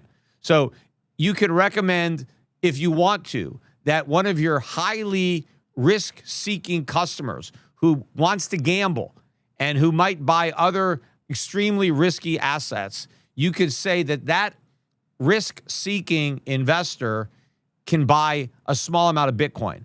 But if you have everything's a gamble, though. everything is not a gamble. Everything is a gamble. Copper's a gamble. Life's a gamble. Well, there's to a degree, yes. But in Wall Street, if somebody lists their investment objectives as conservative or low risk, moderate, that individual is not going to be recommended Bitcoin by anybody at Bank of America. Fine. For the time being, they're going to have to check off in suitability high risk speculator. And you know what? That's fine, because that's how it all it's not a starts. safe haven, a store of value. But let me ask you this. So you own Bitcoin and I don't. But I bet you use your bank just as much as I use my bank. Bitcoin hasn't debanked you. You're still in the banking system. You're still got a checking account. You're still paying bills using banks. I would say it's half and half, because I use my Bitcoin at times to go ahead and pay. What was the last thing you used Bitcoin for? To pay my employees. You pay them in Bitcoin? If they request that they want, I give them the option. You can have either a stable coin, Bitcoin, Ethereum, or I can pay you in fiat. And guess what the option How many is? employees do you have? I got a few. And they How many? ask for that. They require that. Well, But how many you got? Hold on. I'll name it out. I'm sure there are plenty of, and I know this, there are plenty of companies within our crypto space where people hey, we don't even have to say crypto. Saquon Barkley said, I want my pay in Bitcoin. And I'm talking there about were a endorsement. couple of people that did that as part of the hype. You can't say, but you can play semantics. Yeah, You and have then what? people like and then Odell what do Beckham they look? Jr. said, I will take it in Bitcoin. Yeah, I'm not saying that there weren't some people that got all hyped up on Bitcoin. I haven't heard people saying that recently. That was a couple years ago when there was. What do you mean? They hype. just came out and said, "Well, I went when they requested it. It pulled. Bitcoin did pull back. They were given Bitcoin, let's say at 70,000, it pulled back to whatever 30. I'm just doing hypothetical numbers here. So they were at a loss, and everybody was dancing on their graves. Mm-hmm. But then Bitcoin went back up. It went to 127, and they all came out and said, "Well, it was a good thing to hold." Mm-hmm. because now I'm doubled here on what I was getting as a payment.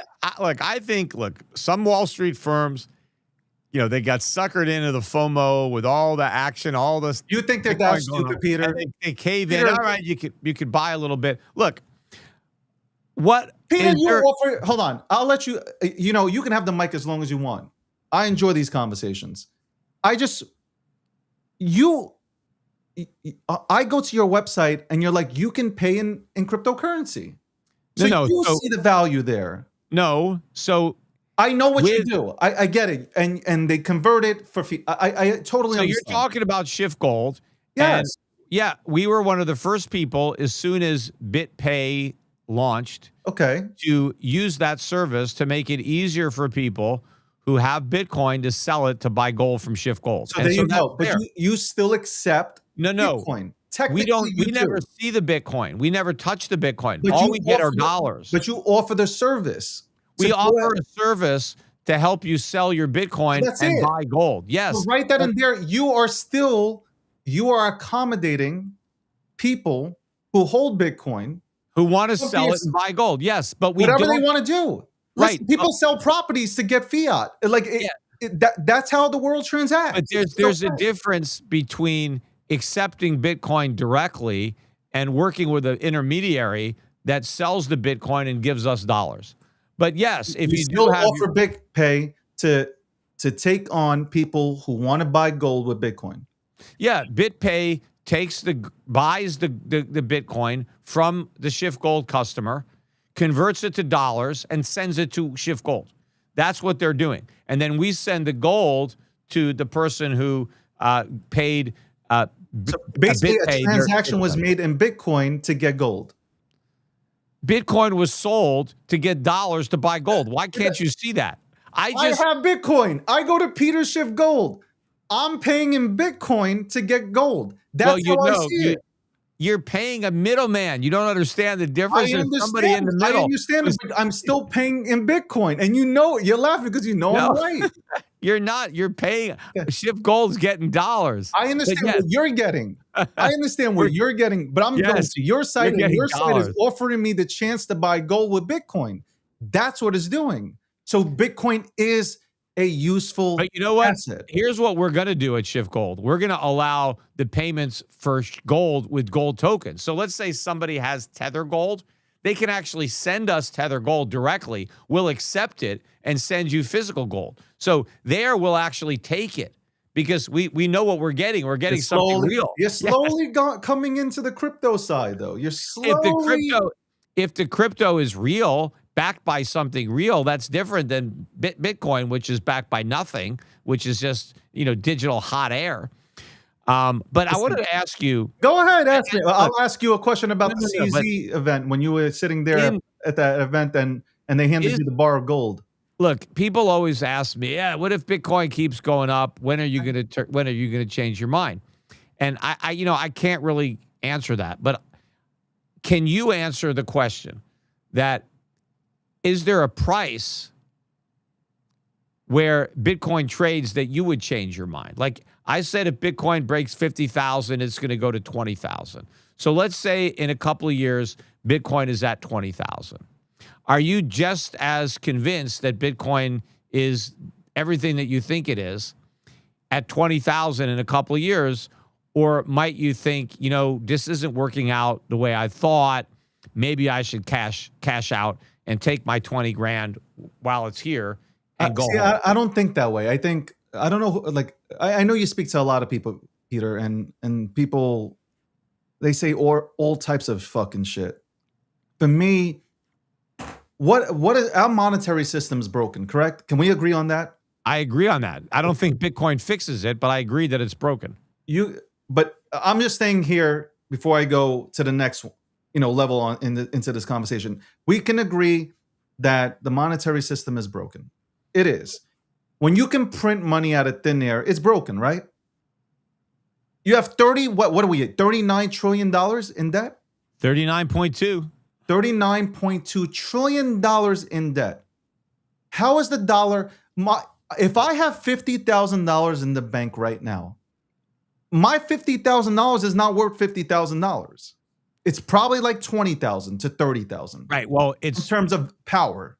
it's in terms worth of- 50,000 in that it's a measure of itself, but it's the 50,000 that isn't worth what 50,000 used to be worth. Understandable, right? But So yes, you get the dollar keeps losing value. It has lost a correct. tremendous amount of value over the decades. Anybody who's held dollars, even if you held them in an interest-bearing account, you have lost a tremendous amount of your purchasing power.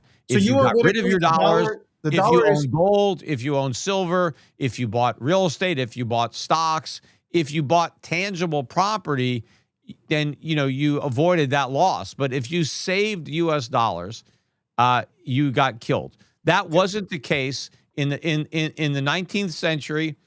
If you held on to U.S. dollars in a bank account, you gained purchasing power over time. So a dollar in 1900 was worth more, about double what a dollar was worth in 1800 as far as your purchasing power. So savers were paid when we were on a gold standard. That worked. But ever since we went to this fiat standard, the savers get killed. And in an economy that punishes savers, you don't have as much economic growth in an economy that rewards savings, because economic growth comes from saving. That's the mother's milk of productivity. It's savings. It's under consumption. That's what finances capital investment. So a society that sacrifices its savers is sacrificing real economic growth, and that's been the problem. So Peter, my thing is, you wake up to the fact that they print money like crazy. They print money out of thin air, okay? And here's Bitcoin, where for the younger generation, we have a currency without no middleman that we can transact with. Yeah, there's Look, thousands of when others you were that you growing can do up, the it same was- thing. it was Tens gold. of thousands of others. But I'm just saying, when you were growing up, it was gold. Why not use Trump coin or Melania coin? What's You wrong with can use those? whatever, but a lot of people do, because BitPay and other companies accept, right? So you want to laugh, you open yourself up for that one, right? BitPay allows you to pay with any cryptocurrency, right? That they have listed. So I can pay with Trump coin and get some gold from you, right? Yeah, I well, can so pay if with there's an unlimited supply of competing cryptos, then what's so special about Bitcoin? Just Bitcoin because is it was special the first, because- just because it's the biggest now, that doesn't mean, things come in and out of fashion. How many people are on MySpace right now? Probably nobody. But at one point, MySpace was bigger than Facebook. And in fact, Facebook, I don't even use it anymore. Who the hell uses Facebook? People started using Instagram or People TikTok. still use Facebook.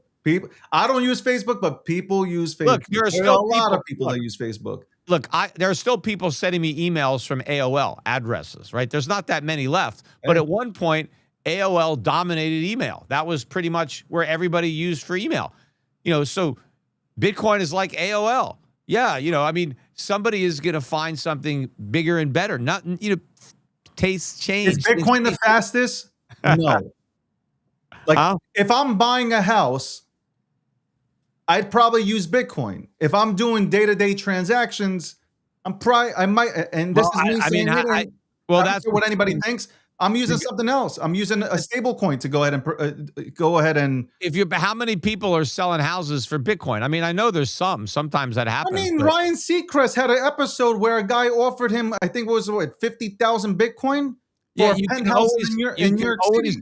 Yeah, 99% of the houses that are for sale are not taking Bitcoin. But yeah, you can always find. But I'm saying, like, there are people that are willing, and now I guarantee you, the guy who declined the offer would have took it back, would have ran and rewinded time and took that offer on, because he would have been up billions of dollars on a penthouse that he sold for millions. I'm sure that you would take Bitcoin for your house because you like Bitcoin. But if you have a mortgage, I'm sure you would take and you gold have for to your pay off house. the mortgage, the bank don't want Bitcoin.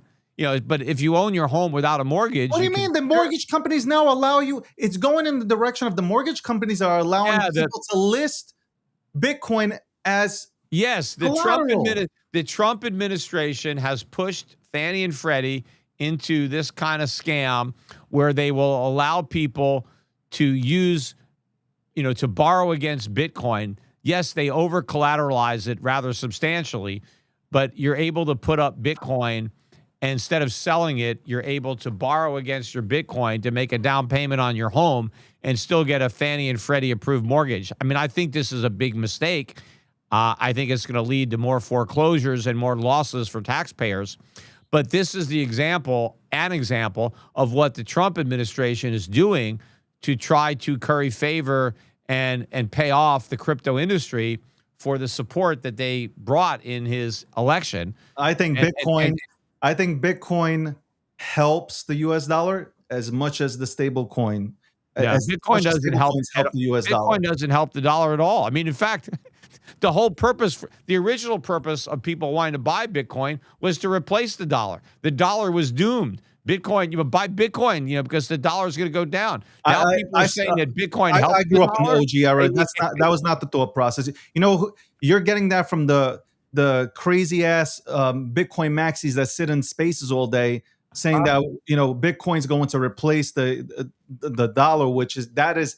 Look, if you're going to say that Bitcoin is going to strengthen the dollar, then Bitcoin is its own worst enemy from that respect. Because if the dollar is strong, then why have Bitcoin? If the dollar is so good, then just get a U.S. dollar stable coin. It's so much easier than Bitcoin. Listen, you have to at least believe the dollar is going to go down to want an alternative. If you think the dollar is king, then you don't need an alternative. I just don't believe the dollar is going to disappear, but you do need an alternative. And I have you got one. Bitcoin Gold. as that. Gold's an I alternative. I look at Bitcoin the same way you look at your gold. It's my savings account. That's it.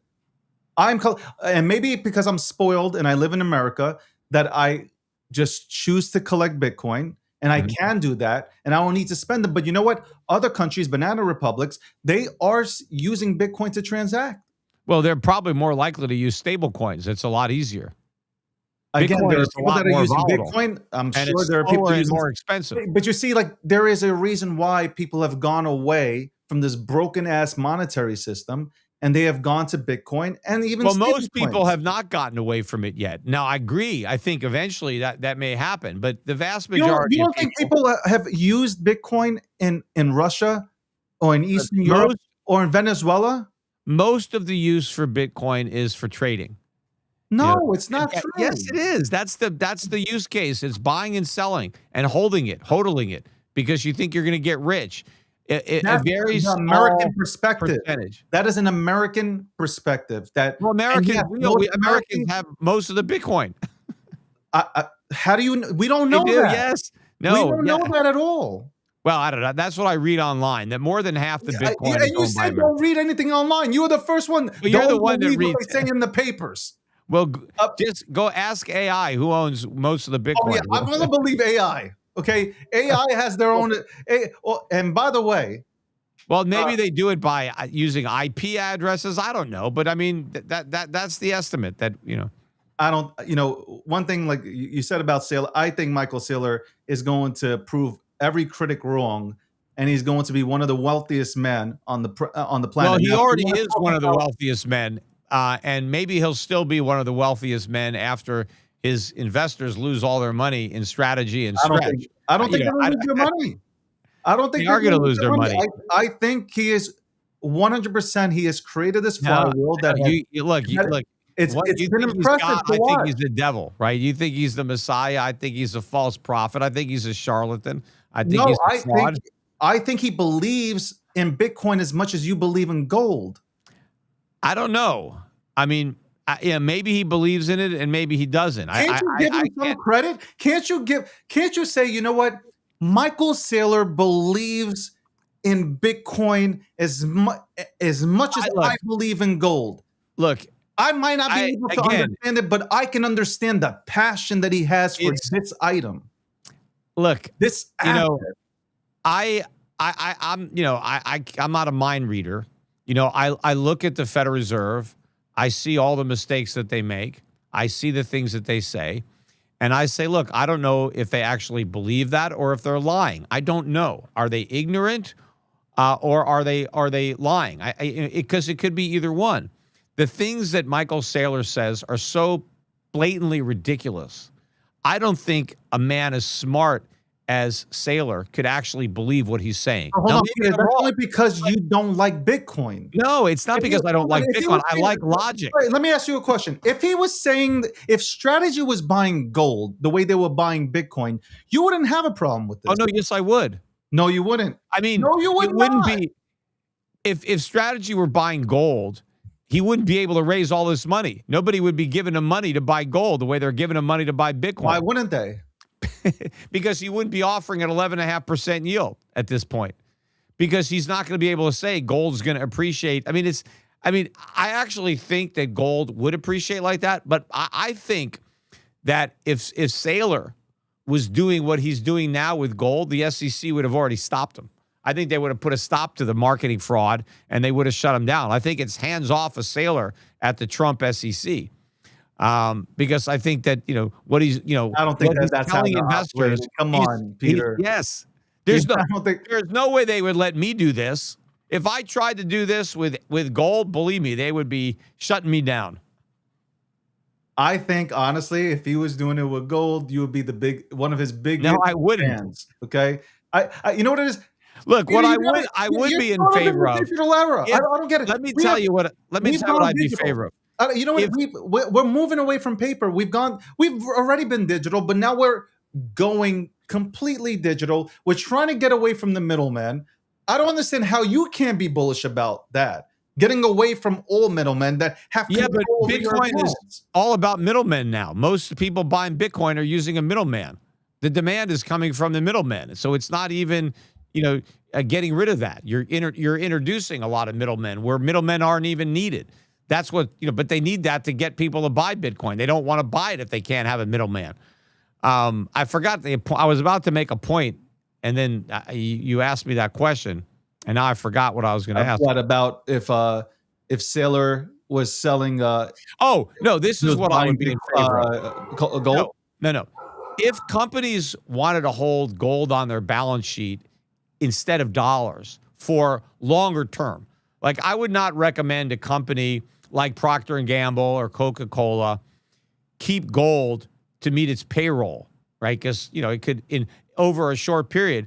But if a company has a lot of cash, if they have years worth of cash that's just sitting on their balance sheet, and whatever reason they're not paying it out in dividends, they want to hold a rainy day fund for the future. To me, it makes a lot of sense to hold some of that in gold as opposed to dollars. So that would make sense. But holding it in Bitcoin to me makes no sense whatsoever. But Apple companies are, you can't even find that many gold companies that will hold gold on their balance sheet. Let me Some ask of you them a do. question. When Apple takes their $300 billion and says we're going to take 1% of this in cash and put it into Bitcoin, They're what do you not going to do that. Why do you think they won't do it? Well, why haven't they done it yet? If they're Maybe going to they're do it, waiting. why haven't they done it? Maybe they're waiting. They can't Waiting wait. for what? What are they waiting for? I don't know. I'm not a part of their meetings, but maybe, just maybe, after Tim Cook retires, the new CEO steps in and says, you know what, we'll put this on our balance sheet. Bitcoin is being still held by Tesla, an enormous company, right? Yeah, Tesla, well, an enormous Elon company. Musk stopped it, and actually he bought it, when he was making a big deal about Doge, and he still got holds in. it. But remember, he tried to price Teslas in Bitcoin. He was taking Tesla, and he stopped it years ago and hasn't even tried it. So when he tried to offer his products and let people pay in Bitcoin, it did not work, and he gave it up. So that tells you how inefficient it is to actually use it as a medium. Yet they still hold it. When the guy who tried to do it had to stop doing it because it didn't work. I think that they will bring it back one day and allow you to go ahead and purchase whatever products at that, at which point that he'll be offering to you from Tesla and all his other companies. No, And that's going to happen he already everywhere. tried it and it didn't work. You're already allowing people to buy gold using Bitcoin. What do you think is going to happen with the major Fortune 500 companies? Now, they're not, I don't know how many of them. In fact, I can tell you this. Back in like 2017, when Bitcoin had its first kind of big rally, and it went up to 1,000 or whatever it was. I remember there were a lot of stories about Bitcoin. All of a sudden, it was something, like people were talking about it. And there were a lot of companies that started to announce we're accepting Bitcoin, and of course they were probably working with BitPay. But there was a lot of rush where merchants wanted to align themselves with the Bitcoin community because they wanted to, they wanted Bitcoiners shopping at their stores. So, hey, let's make it easy. Let's start working with Bitcoin. But I think fewer companies today are actually doing that than back then because it's already worn off. I mean, people that have Bitcoin don't want to spend it. They want to hodl it.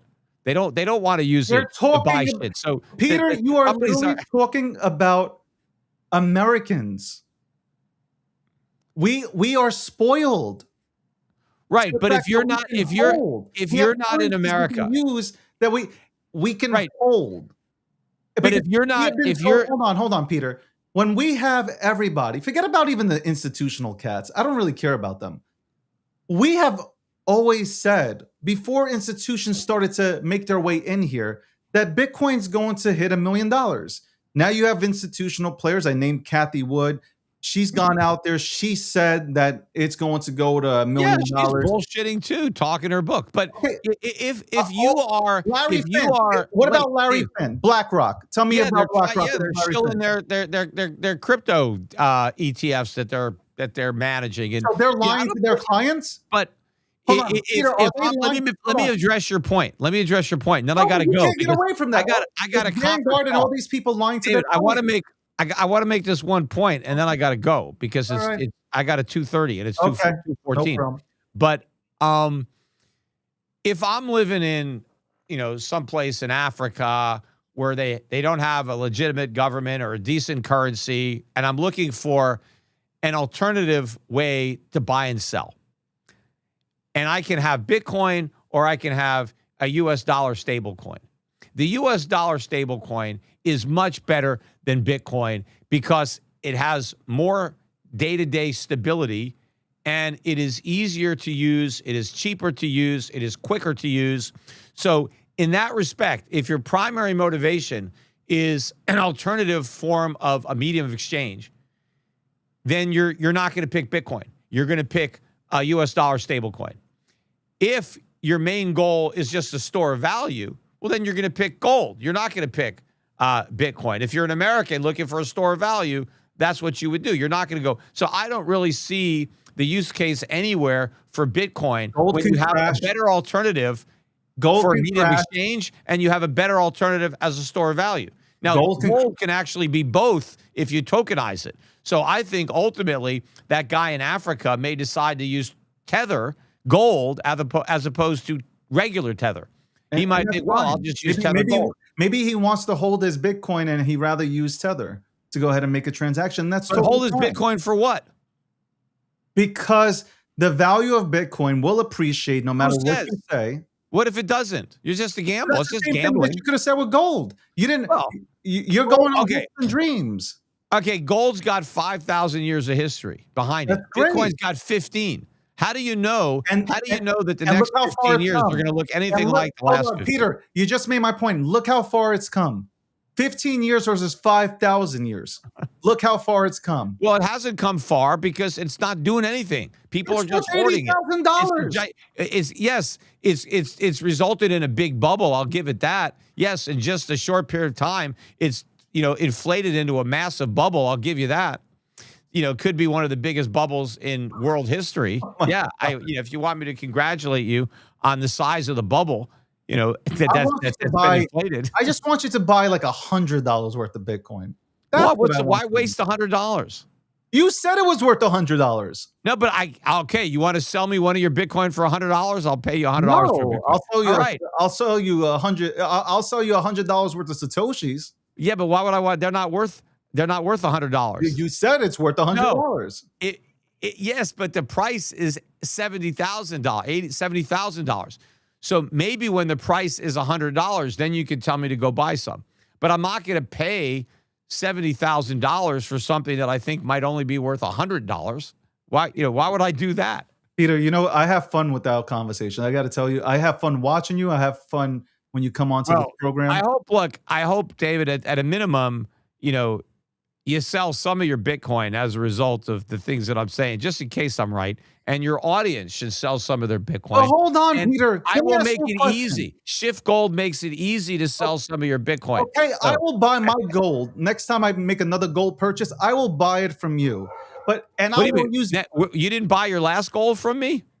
you know what? I You haven't got to bought buy all your I gold haven't from bought me. gold since you came on. You got to buy all your gold and silver from me. I give you the best prices. I will buy my next gold from you. And gold and All silver right. to be exact. I'll buy from you, no problem. I will use some of my Bitcoin since you say all I do is hodl. I'll use some of my Bitcoin to do so because Even better. Even better. you Kill two offer birds with that one ability stone. for me to buy gold. Yeah. Okay. Peter, before you go, first of all, I want to say thank you for coming onto the program. Thank you for remembering my name. And thank you for, I don't know if this is a compliment or not, for calling me Mandani. This is a horrific, oh No, my I told goodness. you, look, you look a lot like a handsomer version of Mandami. I appreciate that. I love you for that. Peter, no, I just want to say before you go, I hope you come back on. I hope you could do this one-on-one in person. Okay. And Well, where are you? I'm in New York. Oh, yeah. Well, I'm going to be in Connecticut. Maybe I'm going to be in Connecticut over the summer, traveling around New England. So maybe we'll be able to do Let's something. do that. Let's You link up. mentioned Consensus. First they wanted me to come to Consensus, and they didn't want to pay me enough to make it worthwhile Yeah. to fly there. But then my buddy, who has his own plane, wanted to speak and said, "Hey, if you get me a speaking slot, you can fly in my jet." And I'm like, "Great, then I don't have to." I said that. So I went back, and they weren't willing to accommodate him or whatever. And he's a good guy. He speaks. He spoke at another Consensus. I don't know. So I don't know. Maybe they just got nervous when the price of Bitcoin was going down. I don't know. It actually went up, but on that note, Not from when they first reached out to me. I hope I will send you a link to where you can buy $100 in Bitcoin, and I hope you do because I think you'll feel better. No, I think you'll feel better about it. I might be willing to pay $100 for a Bitcoin, but I'm not gonna spend $100 to buy $70,000 Bitcoin. That ain't happening. Or $80,000 Bitcoin. It said 80,000, not 70. That's 80. I think Even worse. I think we can agree, Peter. Though it is good to diversify. Some people like Bitcoin, like myself, and some people want to be in gold, and that's fine, right? Well, diversification in general is good, but it depends on what you're diversifying into. So, it's not like just buying anything qualifies as good diversification, right? There's good diversification and bad diversification. Peter, before you go, last question, real quick question. What happens when you're wrong? About Bitcoin? Yeah, like no, it's an honest question. Like, what happens when you're wrong? Well, you've already seen. Look, Bitcoin is at 80,000, right? I don't own any, and No, clearly, but what happens when it actually goes to 1 million? Like, what happens then? Like, well, I don't know. I mean, what happens at 80,000? I mean, I was telling people not to buy it at 10,000, and here it is 8 times as high. So, I mean, I'm still here. well, hold on. If you're telling people not to buy at 80,000, do you think that you're hurting them if it goes to 1 million? Well, it depends on what they buy with the money and what that does. So if let's say Bitcoin goes to 1 million, but people bought gold mining stocks instead and they go up more, then they're better off. So, it's not happening in a vacuum, right? In isolation. So, it might depend. And then, of course, there's also looking at the risk that people took, risk adjusted return. But I don't think that Bitcoin is going to 1 million unless the dollar goes to practically zero, in which case the $1 million means nothing. But haven't you said before that the dollars, like the entire all this paper is going to crash eventually? Yeah, we're going to have a dollar crisis. So we have a Bitcoin crisis first. But anyway, I got to go because I got to. Peter Schiff, everybody, go to, what is it? Shiftgold.com? Shiftgold.com or Europac.com for my mutual funds and my separately managed accounts. You got to diversify out of Bitcoin right now. You don't have to sell it all, but diversify out of some of it. Some of your audience probably is all in on Bitcoin, and that's no, they're actually they're a lot from TriFi and a lot in crypto and yeah. Well, diversify out of crypto. Thank you, Peter. All right, take care, Dave. That was Peter Schiff, everybody. Good guy. I like Peter. We'll be back right after this. Man, you know, Peter's one of those boxers, right? Like, I'm thinking of boxers, right? It's like one of those boxers that faces off with Tyson back in the day. He's faced off with Tyson back in the day. He's the type of guy who takes you into the deep water, into the late rounds, man. He's not gonna give up. He won't give up. There's no middle ground here with Peter. He's either gonna be right or he's gonna be very wrong. And I obviously believe he's going to be wrong, because Bitcoin is really an asset for us, the younger generation. I'm not calling Peter old, by the way, either. I'm just saying the younger generation that has had the system fail us, because it's the truth. They print out money. All these people are being saved. The banks are being saved. Spirit Airlines wanted to be saved, $500 million. Yet the people, the American people, aren't being saved. They won't print out money for the American people to be saved. What, a $2,000 stimulus check? What is that going to get you in New York? That's one day of food in New York. So just maybe understand why we talk about Bitcoin the way we do. You're not going to carry gold into CVS or into Costco to go ahead and make a purchase. You might buy gold, but you might buy gold from Costco. So hold on. You might buy gold from Costco because they got the bars there. You can buy 4 bars a day.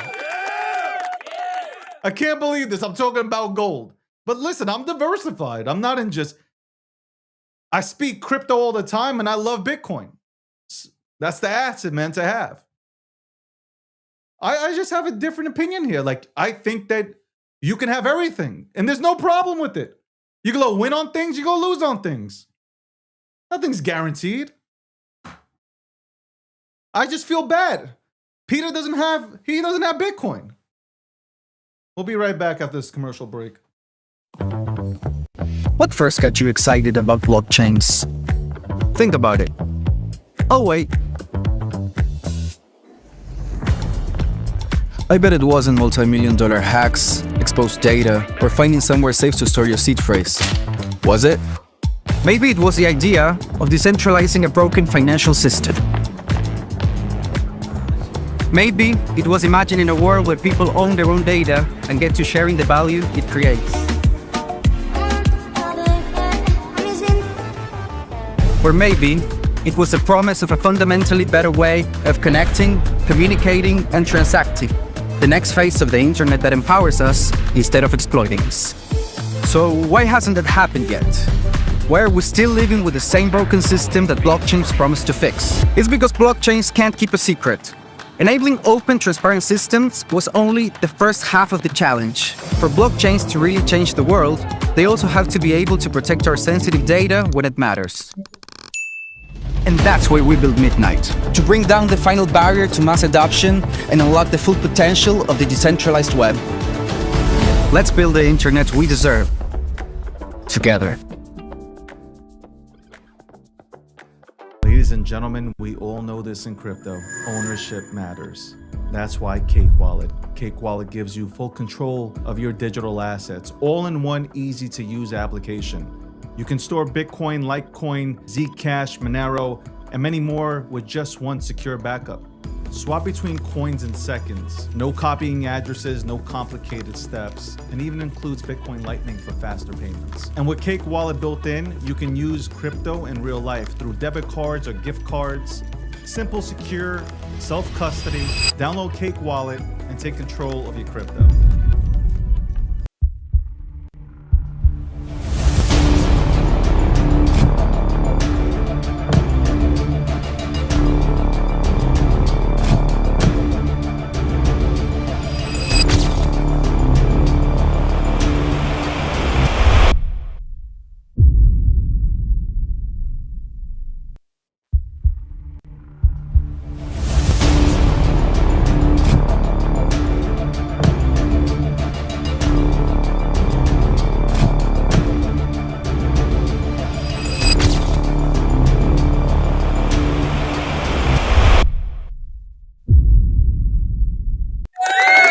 Welcome back to the show.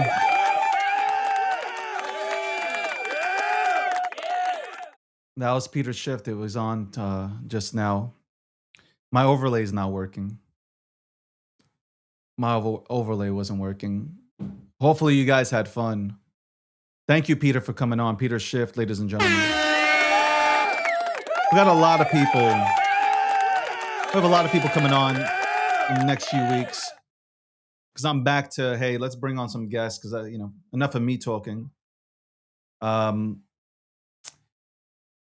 think the problem, the disconnect here is that Bitcoin isn't explained correctly. Some people have missed out on it. I mean, Peter knew about Bitcoin in its early days. He didn't get into it, so he missed. So I don't know if he's bitter about that. I really do believe that Peter believes in gold. Like, he is stuck on gold. I obviously don't agree with him when he says, and I told him that. I don't agree with what he says about Michael Saylor. I think Michael Saylor is one of the biggest advocates for Bitcoin and has made it possible for more people to get into Bitcoin. So, do you want to debate whether or not it's okay or healthy that somebody owns 5% or holds 5%? We can debate that all day long. But I don't believe in my heart that Michael Saylor has this plan where he has this Ponzi scheme going. No, I think he has created this incredible flywheel. And even if he sells Bitcoin, he's going to buy it back within this system that he's created. So he's built a phenomenal infrastructure, which other companies want to go ahead and use as well. So I don't know. I don't know. I think that Bitcoin is misunderstood. It's at $80,000 for a reason, because there's belief in it. People, you can't tell people that it's worthless. You can't say that something is worthless when the price is at $80,000. Like, it's worth something. This obviously worth something. It's worth something to the general public. The people that buy Bitcoin, it's worth something to them. It's easy to say something isn't worth it. Maybe to you.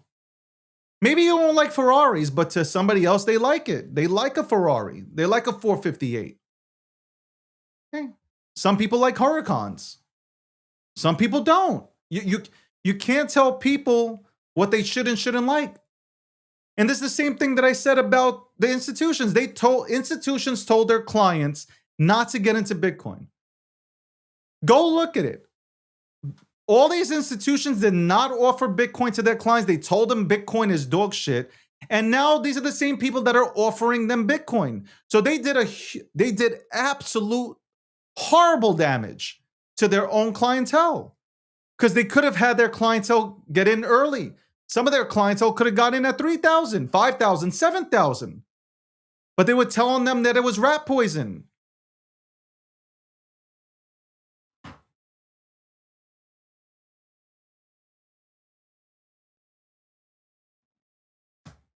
And you know what? Saylor did come out and say he might have to sell some Bitcoin.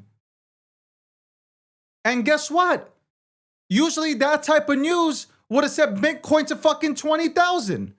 Guess what? Nothing happened. Nothing happened. Because you know what? If Michael Saylor does decide to sell, guess what? Guess what happens? You'll have others, whether from the institutional world or retail, that are going to come in and scoop it up. That's what's going to happen. Make no doubt about that. Saylor knows this.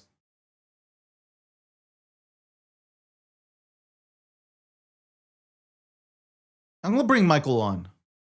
I'm going to bring Michael on next month. Or maybe, you know what? Maybe I'll bring him on this month. I'm going to call Michael. Call Saylor up, and I'm going to ask him to come on the show.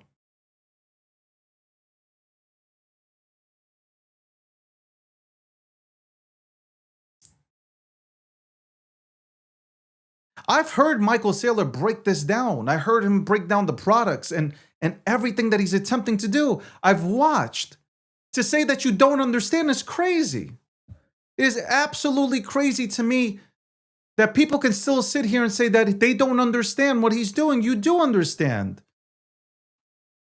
I think people are just stuck in the old system. That is it. Like, it's the same people that don't want to use email. They want to go to the post office and get a stamp, okay? And send the mail that way, That's all it is.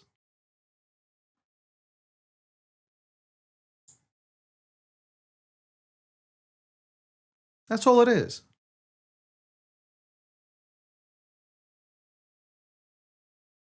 Now, I don't know what I should be more offended at. Though I can't be offended because he said, you are a more good-looking version of Mandani. And look, it's undeniable. Obviously, it's undeniable.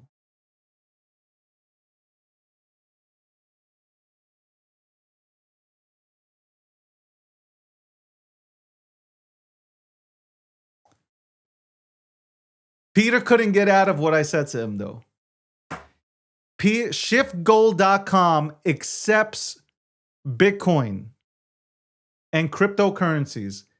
And Peter, semantics were going on here. And Peter said,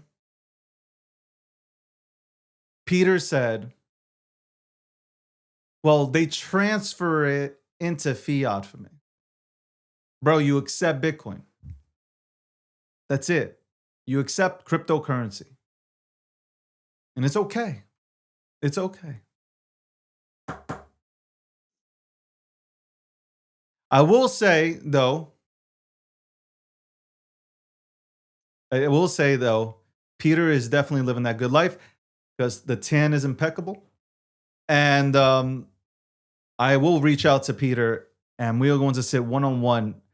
Listen, I'll go out to Connecticut. I love Connecticut. I'll sit down in Connecticut. Connecticut is a highway to goddamn Massachusetts. It's just a highway. That's all it is, Connecticut. It's a highway to either go into New York or you're going into goddamn Massachusetts. That's all it is. That is. And I hope you got chat. Let me know, what did you think about it? What did you think about today's conversation with me and Peter? What'd you think? What'd you think about it? You had fun? Meanwhile, I don't know why. It's only when Peter Schiff comes on. Not saying that it doesn't happen with other people, but when Peter comes on,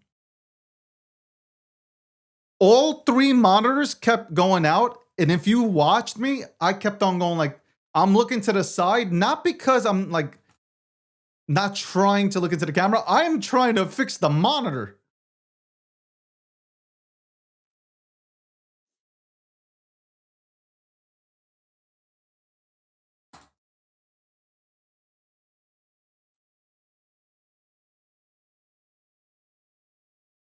I hope everybody, though, enjoyed the show. Sponsored by the way, overlay's not working today. We will have that fixed up. That my editor will make sure. We're going to take this entire stream. We're going to clip it up and we're going to push it out there. Obviously, without sponsors. This show would not be anything without its sponsors. Midnight, the title sponsor. Thank you, Midnight. Charles is killing it. The whole team, JJ, everybody is killing it down in Miami. Polymarket, what more can I say? Polymarket, the official prediction market sponsor of the Breakdown and the DG brand. Cake Wallet, an amazing partner, doing amazing things. We will have Seth on tomorrow. And also Victor on from the TON organization on here tomorrow. We'll talk about Tom. We'll talk about with Seth. We'll talk about Monero, Bitcoin. We'll talk about the wallet, security, privacy. We'll get into it. And the People's Reserve. CJ and that entire team. Wonderful job. CJ did a great job speaking at Bitcoin 2026. I watched it. I have to give him a round of applause. What a phenomenal job.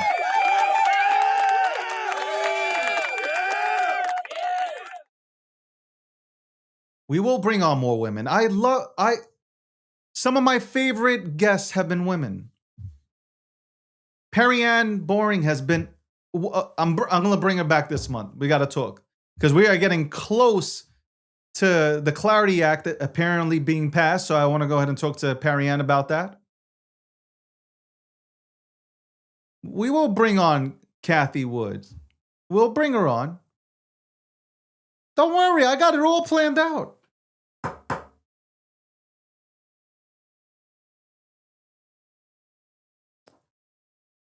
I believe in my convictions. That's it. Just like, just like he believes in gold, I believe in Bitcoin.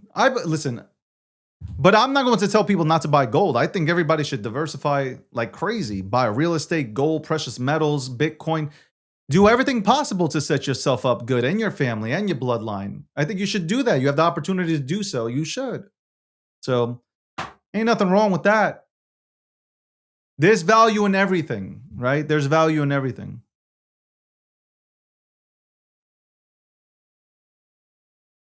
And you know what? I want to find more guests, not just notable names, because we'll bring that on, but I want to find more people that aren't so known but are smart. So if you know anybody like that, shoot me. Don't shoot me, but go to davidgockstein.com, fill out the form, and let's see if we bring you on or not.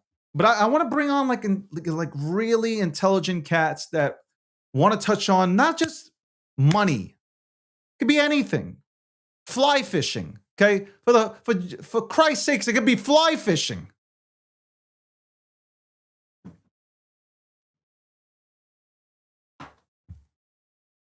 I'll never kill myself. Anyway, we'll be right back after this commercial break.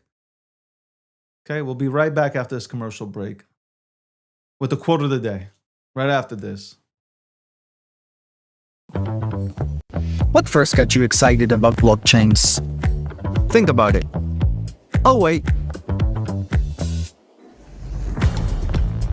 I bet it wasn't multi-million-dollar hacks, exposed data, or finding somewhere safe to store your seed phrase. Was it? Maybe it was the idea of decentralizing a broken financial system.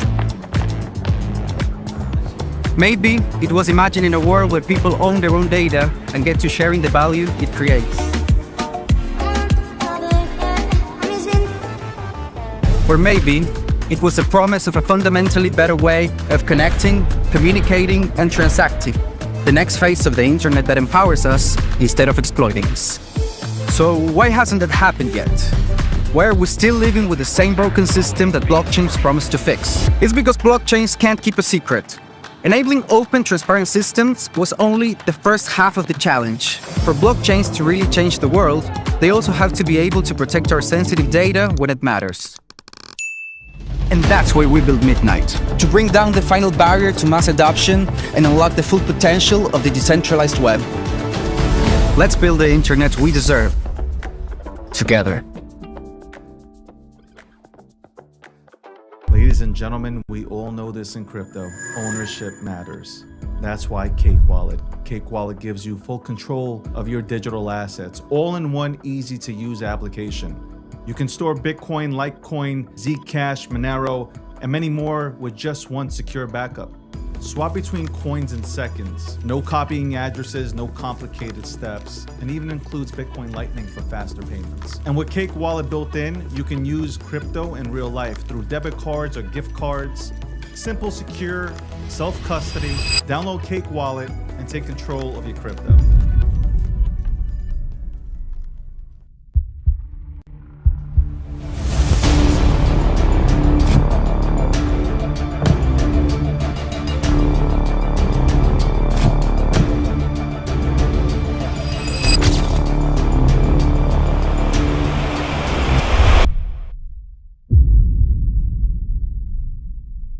Ladies and gentlemen, we all... No, we're back. No. I don't know what the hell happened today with my goddamn overlay. I'm really upset. I'm not gonna lie. I'm really upset that the overlay wasn't on here. We'll get that fixed. I was really upset though. You can see I was a little bit off my game because of the overlay. But as a professional, I got back on my game. They thought they had me in the first half. right? That type of shit. That's what it is. As somebody in media, you have to you have to learn how to adjust quick. You gotta adjust quickly. Fucking shit's going wrong. You gotta adjust. You gotta adjust quick. Man, Peter took the fucking life out of me. Yeah, I am not gonna front. Love Peter, man. Holy shit. Holy shit, Peter. Peter, man. Peter. I haven't even looked at the markets, by the way. I have not looked at the markets. I'm not even dared to look at the markets. Let's go to the quote of the day, though. Hold on one second. Let me bring it up.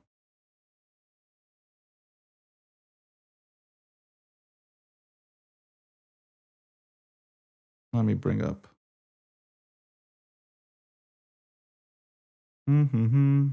Let's see. Oh.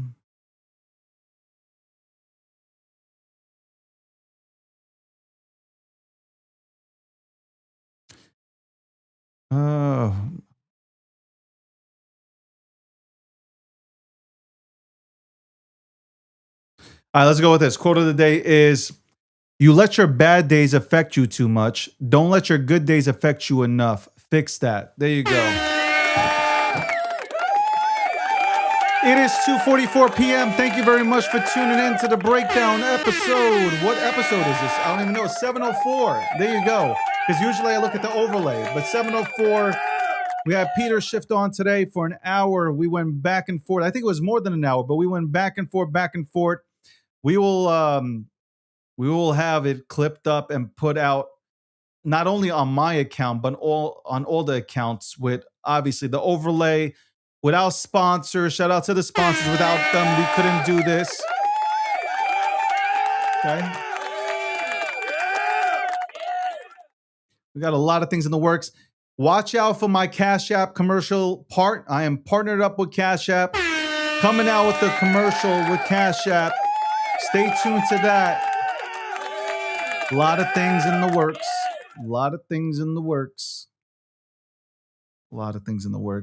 But I will be back with 705 tomorrow. We got 2 guests on. We might have 3. I don't know. Landy? Where is Landy? Landy didn't even tell me he wasn't coming. Crazy work. Anyway, if you didn't catch Landy's market update, go ahead and go to his goddamn account on Twitter at CryptoLandy, and go check that out. All right.